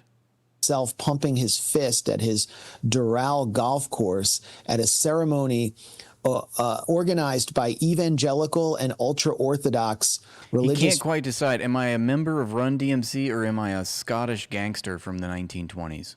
Figures who... Where's his Tommy gun? Are basically his religious marionettes. They built an actual golden calf in the center of the National Mall. Donald Trump has repaved the base of the reflecting pool to make it look like a pool at Epstein's Zorro Ranch or a pool at Mar-a-Lago. This is costing $40 million, $50 million. And when Donald Trump and Doug Burgum, his commerce secretary, drove over the pool in what was supposed to be a triumphant moment, they actually damaged the pavement, requiring more cost overruns. And now you also talk about the White House ballroom. If you look over the east end of the White House, you can see the ruins of trees that were mowed down dating back to the Calvin Coolidge administration. Basically old growth trees, rose gardens. It's a great metaphor for what Trump... What are you not letting go? You're still talking about the violin, Nurse Juliana? What are we not letting go here? Administration has done to whatever was left of the American Republic, and that too is another cost overrun. Donald Trump said, oh, the ballroom's just going to cost it's not going to cost American taxpayers anything because, my corporate buddies who pay for my campaigns will take care of it. It turns out the taxpayers now on the hook for over $1 billion as it keeps expanding after this very strange incident at the White House press correspondence dinner where there was a shooter who shot no one and didn't even get shot. They said they need, anti-drone technology. They need to establish a security base under the ballroom. It needs to be built. And where's all the money going to go to? It's all going to go to contractors that have been paying Donald Trump. So more corruption, just like the corruption that has granted Pentagon contracts for 2 separate drone companies that are now owned by Donald Trump's sons, one of which is actually an Israeli company that's producing technology for the Iran war. So we're talking about corruption that makes Hunter Biden look like Ralph Nader. It's corruption that makes Hunter Biden's art look like a Girl Scout baked cookie sale. I mean, it's the most corrupt administration we've ever seen, and most Americans are seeing it, but the reaction for many is to just react with disgust and turn away from politics, which is why the generic ballot for congressional midterms doesn't even show the Democrats up by that much.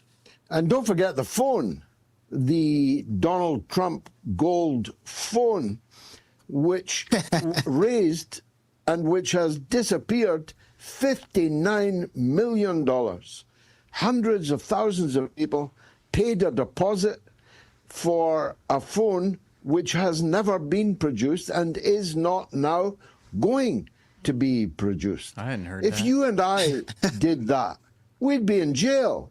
He's in the White House. Yeah, I mean, I remember seeing Eric Trump on Steve Bannon's show advertising that phone. You're going to get it's a secure line.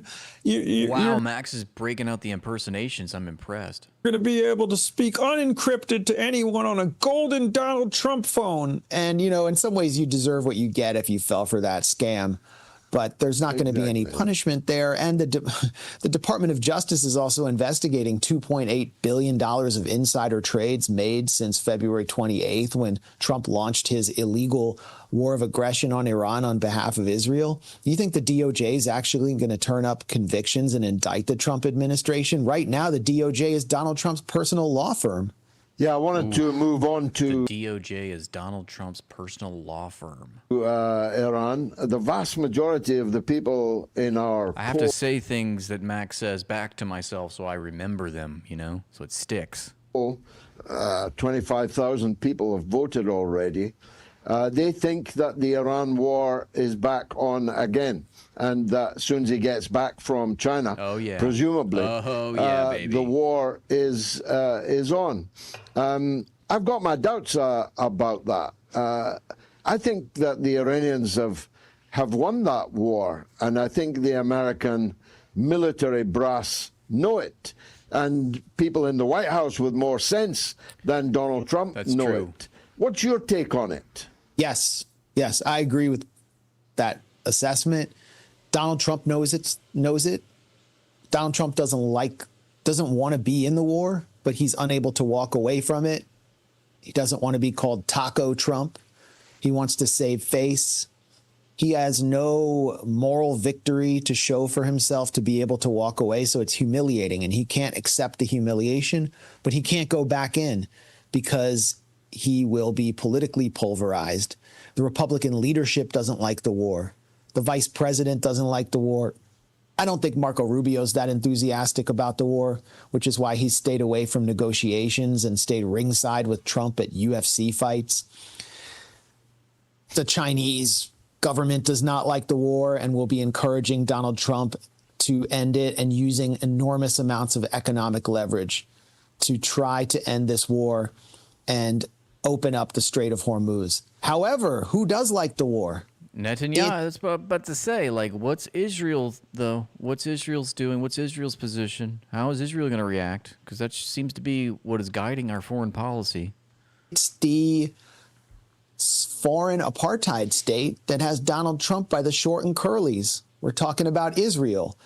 Benjamin Netanyahu just delivered an interview to 60 Minutes in which he was allowed to actually choose his interviewer by self-described. Are you serious, Muter? You think that this is the kind of stream? You think this is the kind of stream that I run here? When are the farts coming? Why are you so petty and like gross? Whoop. Now that was purely coincidental. Zionist fanatic and CBS editor-in-chief Barry Weiss. Sorry, I ate a Polish sausage before I started streaming, and It was good. Had some bacon and Gouda cheese in it. I think that's sort of the remnants. Who was installed by the Ellison family, who are close friends with Benjamin Netanyahu, and bought CBS through Paramount for that specific purpose of making it a propaganda megaphone for Netanyahu. Netanyahu chose former Fox. I didn't hear anything, Hot Dog. Did you hear something? Fox News host Major Garrett as his interviewer, got a softball interview. And in the course of that interview, he called for the United States to actually put boots on the ground in Iran. After all the bloodshed and disaster we witnessed and the economic chaos, Netanyahu wants the U.S. to bring special forces into Iran to steal Iran's so-called nuclear dust, its enriched uranium stockpile. Which would okay, but have you tried crying about it? Be a disastrous operation that would lead to absolutely dead Americans, possibly American hostages. I mean, if that's all it really took to disgust you, I mean, damn. May I present to you everything else in this world, in this life? This is the thing that you're disgusted by? Really? I mean, seriously? That's what I think about your comment, okay? That's what I think about. Oh, yeah. Oh, yeah. Oh, God. Oh, Lord, that went out. Oof. Ah. Whoops. Definitely going to need a new diaper. Netanyahu will not allow this war to end. His military even put forward a proposal to Donald Trump to destroy all of Iran's essential infrastructure and energy within 24 hours. Israel claimed it could be able to do that. Can you imagine what would happen if Donald Trump listened to Israel and allowed them to do that? I mean, what would happen? Well, it would be the end. I think it would be the end of the UAE. It's not disgusting. It's just a part of life. It would be the end for November, right? I mean, presumably he cares the outcome in November. I don't care what you guys say, okay? I'm satisfied with myself right now. Everybody likes their own brand. His own liberty, never mind office, might count on it. I mean, if he wants a Democrat majority in both houses, and the what kind of fucking monster are you? You think I'm gonna dox myself? You think I'm just gonna announce to everyone that I live at 526 St. Peter Street, New Orleans, Louisiana, 70112? Why would I do that? Ability to impeach and remove him from office, well, you'll go ahead and listen to Netanyahu and do that. Yeah, that would be one consequence. The Democrats, the Republicans are gerrymandering the hell out of the country right now. And the Supreme Court basically just obliterated the Voting Rights Act so they can take away black representation below the Mason-Dixon line in the South. But they're still, even after all of this finagling, they're still looking at losing 10 to 15, maybe even 20 seats. If Donald Trump goes back into Iran because his boss, Netanyahu, orders him to in another strategy room meeting, the damage will be worse. But we also have to consider the damage regionally. Israel is struggling mightily against Hezbollah in southern Lebanon, and it has elections coming up. If elections were held today in Israel, Likud would lose and Benjamin Netanyahu would no longer be prime minister. And what's happening in Lebanon is a factor. So too were Iranian ballistic missiles just hammering Israeli cities, with Israel running out of its interceptor stockpiles. Israel would also, by going back into Iran, trigger, I think, the possible toppling of governments in Bahrain. I don't know what would happen in Kuwait. They would get hammered because they've been hosting U.S. attacks on Iran, but also the UAE. There's a very interesting op-ed that appeared this week in the Saudi paper, Al-Sharq Al-Awsat, published by Prince Turki Al Faisal, who's the former intelligence minister. And he was trying to explain the real role that Mohammed bin Salman, the crown prince, has played throughout this war. We've been told that MBS was actually lobbying for the war, that he was a major force. But according to Prince Turki, MBS was a stabilizing force who tried to keep the Gulf states from entering the fight and tried to protect their own population from the U.S.-Israeli aggression, and that he succeeded, suggesting that the UAE was taking another position. And one thing that was tucked into that article was the concession by Prince Turki that if Saudi Arabia had gotten more involved, Iran would have destroyed their desalination plants and their oil infrastructure and destroyed the entire country. So he's basically saying Iran had the power to destroy those countries. Now, the UAE, which is Israel's partner in the Epstein Accords, or I should say the Abraham Accords, has been barking threats against Iran and claiming that they can hammer Iran. No, the UAE would face the same consequence as Saudi Arabia if the war begins again. Somebody said, the destruction of somebody said hammer time, so I guess we have to move on. Let's see. Trump sat down with Sean Hannity for his first interview since the initial meeting with President Xi. Anyway, they're defective. I came up with a new name. I don't know if I should. Oh, I know which one it is. Democrats. Because they're dumb. Did you say the Democrats? They're dumb. That's great, man. How long did it take you to come up with Democrats? Wow. Creative genius here. I'm going to get rid of the B. Are you going to copyright that too, Mr. President? So you're only changing one letter, right? E goes and the U comes. It's a Democrat. You know you take up more space in people's heads than any one person on the face. I'm Israel Chai. News! Not news! Not news! I accuse the New York Times of blood libel! Send out your reporters! Send out your reporters! You need to fire your reporters. You need to fire. We need to cry about it, baby. Christoph! Fire Christoph! Fire Christoph! New York Times is guilty of blood libel. Actually, they are, but not against the Jays, not against Israelis. Christoph! Fire Christoph! Fire Christoph! Fire Christoph! Crier. Cry harder.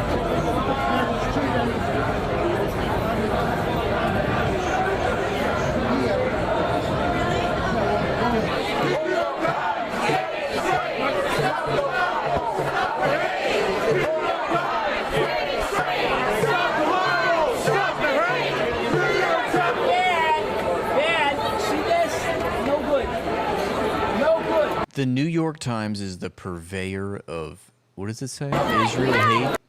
What's so crazy about that is that we've joked for a while now that the New York Times should call itself the IDF Times. They carry water for the Israeli government. They run D for the IDF. I mean, every article about the IDF or about Israel's crimes, they always say, well, according to the IDF, they did nothing wrong. And I mean, they're complicit in manufacturing consent for this genocide for many years now.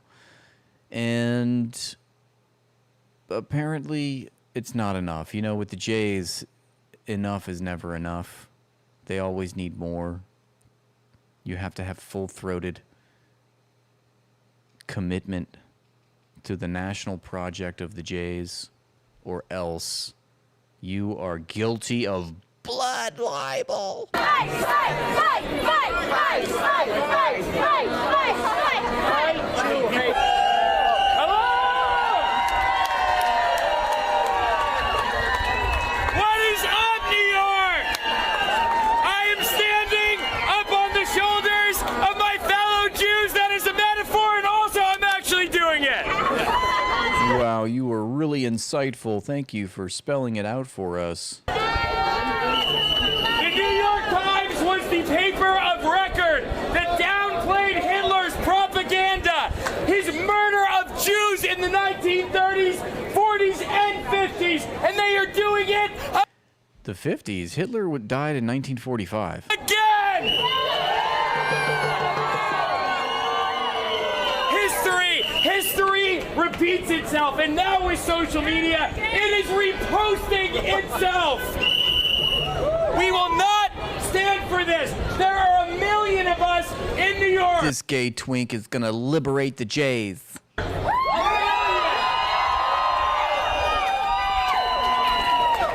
Mondani, that number might be a little smaller, but it'll still be a lot. Now, guys, That's so we are going funny. to demonstrate what a peaceful protest looks like. Because we love America, we love New York City, and we love the NYPD who are here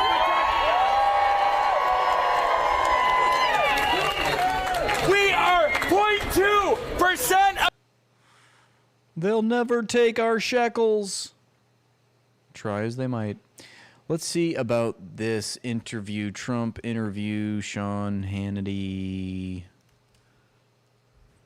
This just dropped 2 hours ago. President, thank you so much for sitting down. Your first interview, we appreciate it. Wow. They rolled out the red carpet. I have video of when Barack Hussein Obama came to China. Barack Hussein Obama. There wasn't as much pageantry. No. From your perspective, that welcome, how did you interpret that? Well, we have a relationship here. I'm wondering if when Obama visited, did President Xi welcome him? And we've been working together a long time. We've gotten along well. When I first came here, China was... He's not, I don't know if he's back or not, but maybe he is. I mean, I feel like he wouldn't be back by now. It's like a 16-hour plane flight. We've taken advantage of the United States. He understands that. And now we do great with China, and we have a very good relationship. We have a friendship, really. He's a tremendous leader. He's been here a long time, very powerful, very strong. There's no doubt about it. And we just have a good relationship. I did actually see other people arrive here that not treated so well, but we were see, they're in China. Treated very well. So that was meaningful for you?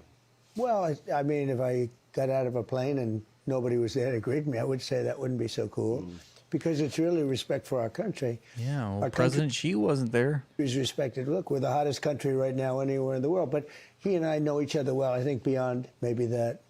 But we certainly got a very nice greeting, and today was beautiful.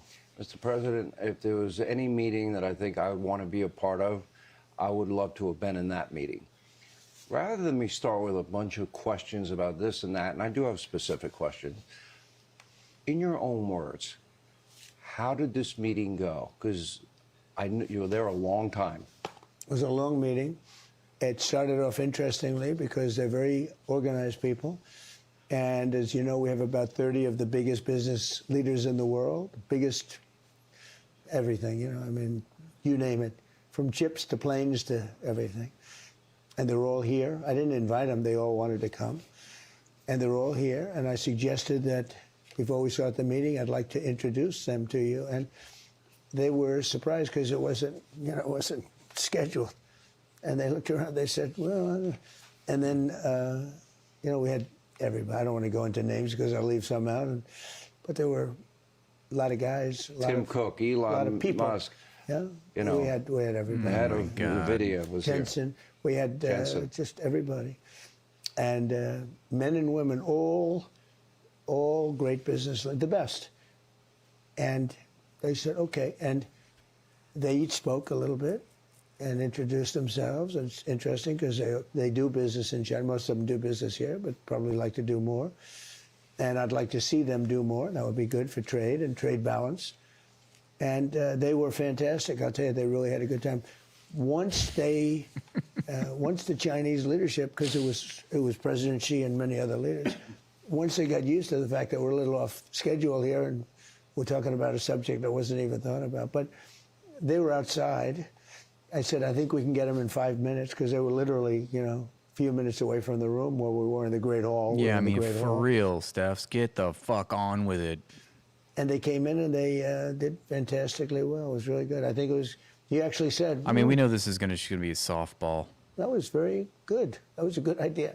But it was very different from what the schedule had. And then we went on, and we talked about a lot of different subjects, and I think it was all good. Let me ask you this. You know, you always say that you have a very good relationship with President Xi, and you say the same thing about Vladimir Putin. Yeah. You're America first. you seem to always understand he's going to be China first. Yeah, totally. And so he's China first. He wants to make good deals. But having a good relationship is a good thing, not a bad thing. I explain to people, it's great when you have good relationships with very powerful countries. I mean, just to put it in context, we are fighting a war against Iran, which China is involved in. They are supplying Iran with defense weapons and technology and surveillance and satellites. Very strange.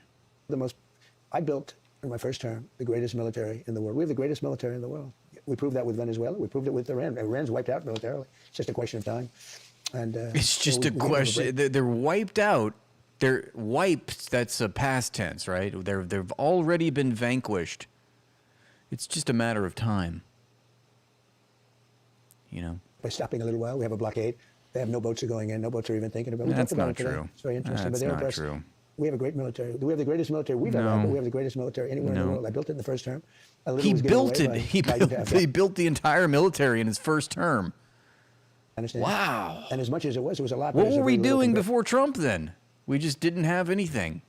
We were completely undefended, completely vulnerable until President Trump-tard took office, and he built the U.S. military from scratch. That's right, Donald Bone Spurs Trump, the military genius that he is. What we have a country that is respected.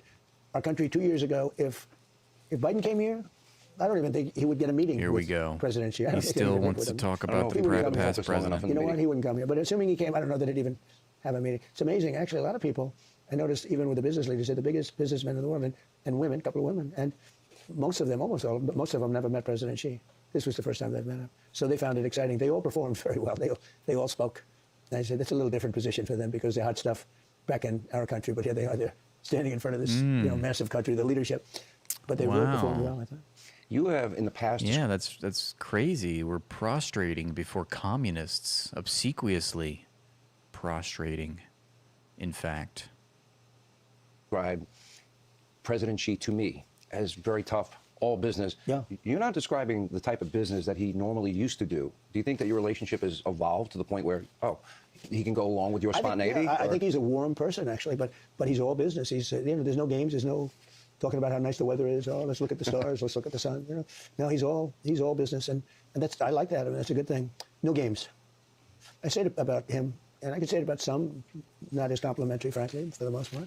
But I say about him that if you went to Hollywood and you looked for a leader of China to play a role in a movie, central casting. He's central casting. You couldn't find a guy like him. Even his physical features. He's tall, very tall, and especially for this country because they tend to be a little bit shorter. You look at the military. The military today was incredible. The military marching. The Chinamen, they tend to run a little short over here, but he's very tall. How tall is President Xi? Yeah, so he's 5'10", 5'11", and yet, chat, if we're to say how tall is Trump, they're going to say 6'3". Oh, this says 6 feet 2 inches. No, this says 6 feet. Donald Trump is officially listed by White House physicians as being 6'3". Okay, let's see. Trump and Xi meet side by side. Let's get a picture. Here's a picture of them. Let's see. Come on. All right. I mean, they look like they're the same height. But Trump says he's 6'3". President Xi is listed at 5'10", maybe 5'11". So if Trump is 6'3", and Xi is 5'10", Trump should be like up here. But that's not the case. I think what it means is that Donald Trump is full of shit. I don't think Trump is 6'3", do you? Do you? It was incredible. But no, if you went to Hollywood, you wouldn't find you're not going to find a guy to play the role. He's good. And he's I mean, I'll get criticized. They always criticize me. You're not going to find a tall Chinaman, okay? They run them short over there. I mean, when I say good things about certain leaders, and this one, but he's a leader for China. He's led almost 1.5 billion people for a long time, and he's respected. He's the leader of It's sort of China. interesting when the fake news said, he said, they'll say, President Trump said that President Xi was a brilliant leader. That's a terrible thing. What am I going to do? You know, but it's, you saw the response. You saw here's the thing. Those business people are here to make deals and to bring back jobs. They're bringing back massive numbers. China's going to invest hundreds of billions of dollars with those people that were in that room today. That's why they came. That's why they came. It was really an honor. We had just about every major business leader in there. Yeah, and every major business leader that China would hang if they were Chinese citizens, because they're all wealth-hoarding mega billionaires. I mean, the list was impressive. There's no doubt about it. So maybe to give people some insight into how you act in these situations. You're representing our country. You're the president of our country. And we get to watch you on a regular basis, something that the media did not get a lot of access to when Joe Biden was president. But we watch you. We never did it. And when he did do it was a disaster. Okay? So almost 100% of the time, it was a disaster. Pretty much. It was a terrible thing for our country. It can't be represented like that. Our country was laughed at. 2 years ago, our country was laughed at. We felt like a stupid country. We were scorned. We were mocked. We were taken advantage of in trade and every other way. I mean, look at what happened with Afghanistan. We left all that, billions of dollars of equipment behind. Could have taken it. It was just unbelievable. There's no reason to do that. Just all of a sudden, and leave it. No, we were a country with the highest inflation in history. When they talk about high prices, I inherited the high prices. I'm getting them down. I've got them down incredibly. In fact, if I didn't make the little excursion to the country of Iran, I had to do it. We just hit the highest stock market. By the way, now we're now higher than we were before the war started. And oil went up very little compared to what most people, even including me, I thought it would go Cope, up. Mr. President. For a short period of time. Cope. We can't let them have a nuclear weapon. They would use it. There'd be no Israel. There'd be no Middle East. There'd be no Europe. And there would be no Europe? They're crazy. Wait, there'd be no Israel? And Donald Trump. That sounds great. And give people insight into the guy that sits in the room across from the leader of China, 1.5 billion people. We watch you almost daily with the media, and I think you enjoy it. You bring them in, they have gaggles, you keep them there for a long period of time. Probably. It's not that I enjoy it. You don't enjoy it? No. You seem like you do. Well, every question's a kill. They're always going for the kill. Every question, you see these people with a hatred. I said, you have such hatred when you ask the question. Why? Because I have a strong border? Because I have a good military? Why do you have such hatred? The whole thing is crazy. It's not that I enjoy it. It's that I can get the word out, because I don't get the word out. I mean, look, Fox is great, and we have some that are good, but overall, if you read the New York Times, you actually think we're losing or not doing well in Iran. They have no Navy. They have no Air Force. It's gone. It's just a question of time. If we want, we stop. Didn't he just say this? We just reacted to this. He said the same thing. He's completely destroyed the Navy. He's completely destroyed the military. But also, it's just going to take some time. Done. For another few weeks, it would have been over. I did that at the request of a lot of leaders that are friendly with them. It's not going to matter for them. They're finished. Now they can make a deal, or they get annihilated. I don't want to do that. Yeah. But we have the greatest military. And, when you do news conferences, you're getting the word out that you're not going to read in the New York Times. I mean, I read these things. I see some of your other networks. The way they cover it, they will take a massive military victory and make it like we should have done it faster. The one thing they couldn't complain about was Venezuela, because it was over in one day. So we're comparing it to... So here's my question. As an example, Vietnam lasted for 19 years, right? I think Iraq was 10 years. What about Vietnam, though? Remember Iraq? I remember, Donald Trump, when you said, no new wars, you're the peace president. And then you started to start wars. Thousands and thousands of people killed. There are many, many thousands in Vietnam. And sadly, we've lost, in 2 wars, we've lost 13 people. 13. That's 13 people too many. But we've lost 13 as opposed to 75,000, as opposed to 50,000, as opposed to numbers that are staggering. Think of it. We're 19 years in Vietnam. Every war, we're 4 years, 8 years, 9 years. Iraq was 10 years. We're on all these wars. I've never, like a couple of months. And the Navy's gone. They have 159 ships. Every single one of them is now happily floating or not floating on the bottom of the sea. No, every one. They have no Air Force. They had a nice Air Force. They don't anymore. They have no Air Force. He's lying so fastly, it's hard to keep up. No anti-aircraft. Now, they probably have. I mean, we know everything they've done. They built it up a little bit. We'll take it out in one day. It'll all be gone. I hope they're watching this. All of their anti-stuff. I hope they're watching we know this. exactly what they put up. They had a little respite. And so they're trying to get a few things together. They're taking some missiles from underground. We know exactly what they're doing. It'll all be gone in one day. Everything they've done for the last 4 weeks will be gone in one day. But when you read some of these horrible papers, if you watch CNN as an example, or that other one, they used to go to MSDNC, now it's MS Now. and they got rid of it because it was such an embarrassment. It gets no ratings. CNN has just been destroyed. You were pretty funny the other day. You were in the Oval Office and you go, you know, I think whatever I want to do, I'm going to say the opposite. Then I'll get what I want. It took me a while, you know. But by the way, there's probably some. No, I'm going to announce what I don't want. I'll be able to get it. They'll immediately, like, I'll say, we will not build a wall. We will not because I built over 1,000 miles of wall. People don't even talk about it.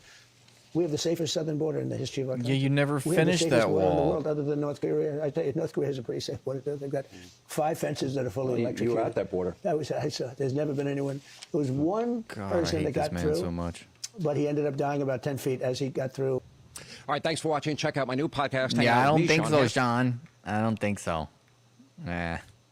Not today, Satan.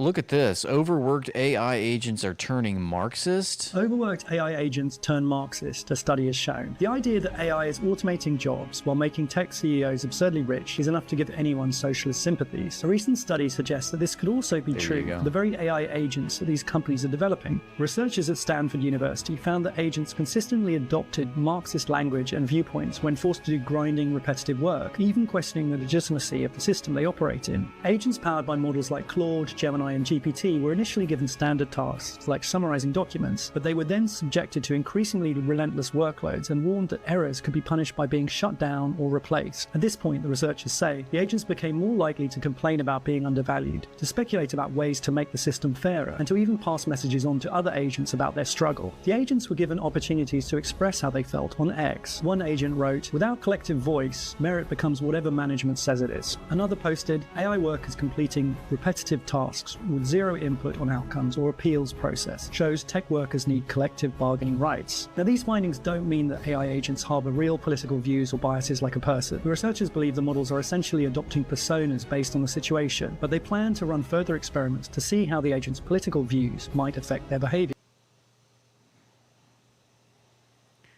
Whatever.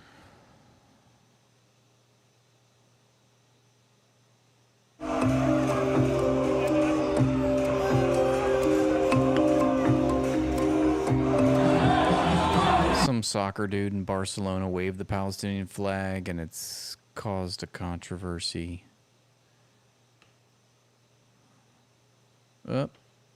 Whoops. Remember, kids, the next time that somebody tells you the government wouldn't do that, oh yes they would. I had recommended to use an explosive entry device. How short smoke was coming in, so we knew they dropped the bomb on us. Police allowed the blaze to burn an hour and a half before calling in firefighters. I don't care what they said. There was no justification for what they did. Remember, kids. That's right. The United States government bombed its own citizens in 1985 in Philadelphia. Last night, while most of the country was asleep, a story broke that should have been on the front page of every newspaper in America the next morning. The New York Times reported that the Justice Department, run by the president's former personal defense attorney, Todd Blanche, is in active internal discussions about whether to settle the president's $10 billion lawsuit against the Internal Revenue Service. A settlement that would effectively give the man who runs the executive branch of the United States of America a multi-billion-dollar taxpayer payout, with his own former personal lawyer signing the check. And one of the settlement options on the table, according to two people familiar with the talks, is that the IRS would agree to drop all audits of Donald Trump, his sons Don Jr. and Eric, and the Trump Organization forever. The scale of what is happening here cannot be overstated. If this goes through, it will be the largest financial con ever pulled on our country and the American taxpayers. This all started when Trump filed a lawsuit in January alongside his two oldest sons and the Trump family business, demanding at least $10 They look like reptiles. billion in damages over the leak of his tax returns by a former IRS contractor named Charles Littlejohn.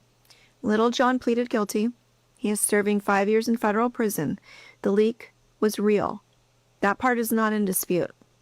What is in dispute is everything that comes after, because $10 billion is not a damages figure. It is a number designed to break a record. To put it in perspective, the largest administrative settlement the Justice Department has ever paid under the Federal Tort Claims Act was roughly $138 million, and that was split among 139 women who accused the FBI of mishandling the Larry Nassar sexual abuse case. Damn. Donald Trump, the sitting president of the United States, is demanding more than 70 times that for himself. A former DOJ lawyer named Rupa Bhattacharya told NPR that even in the most catastrophic cases the department has ever settled, including injuries to first responders, cleaning up after September 11th attacks, payouts rarely exceed $10 million. Trump is asking for 1,000 times that amount.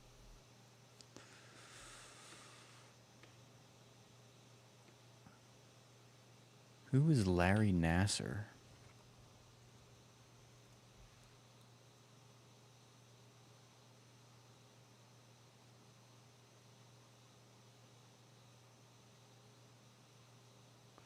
He served as the team physician for the United States women's national gymnastics team from 1996 to 2014.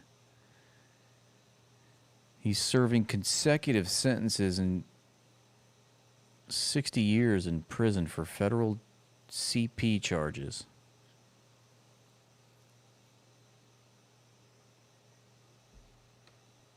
Never heard of him.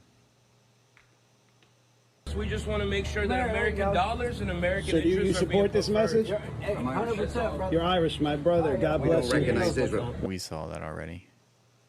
Jack Mehoff.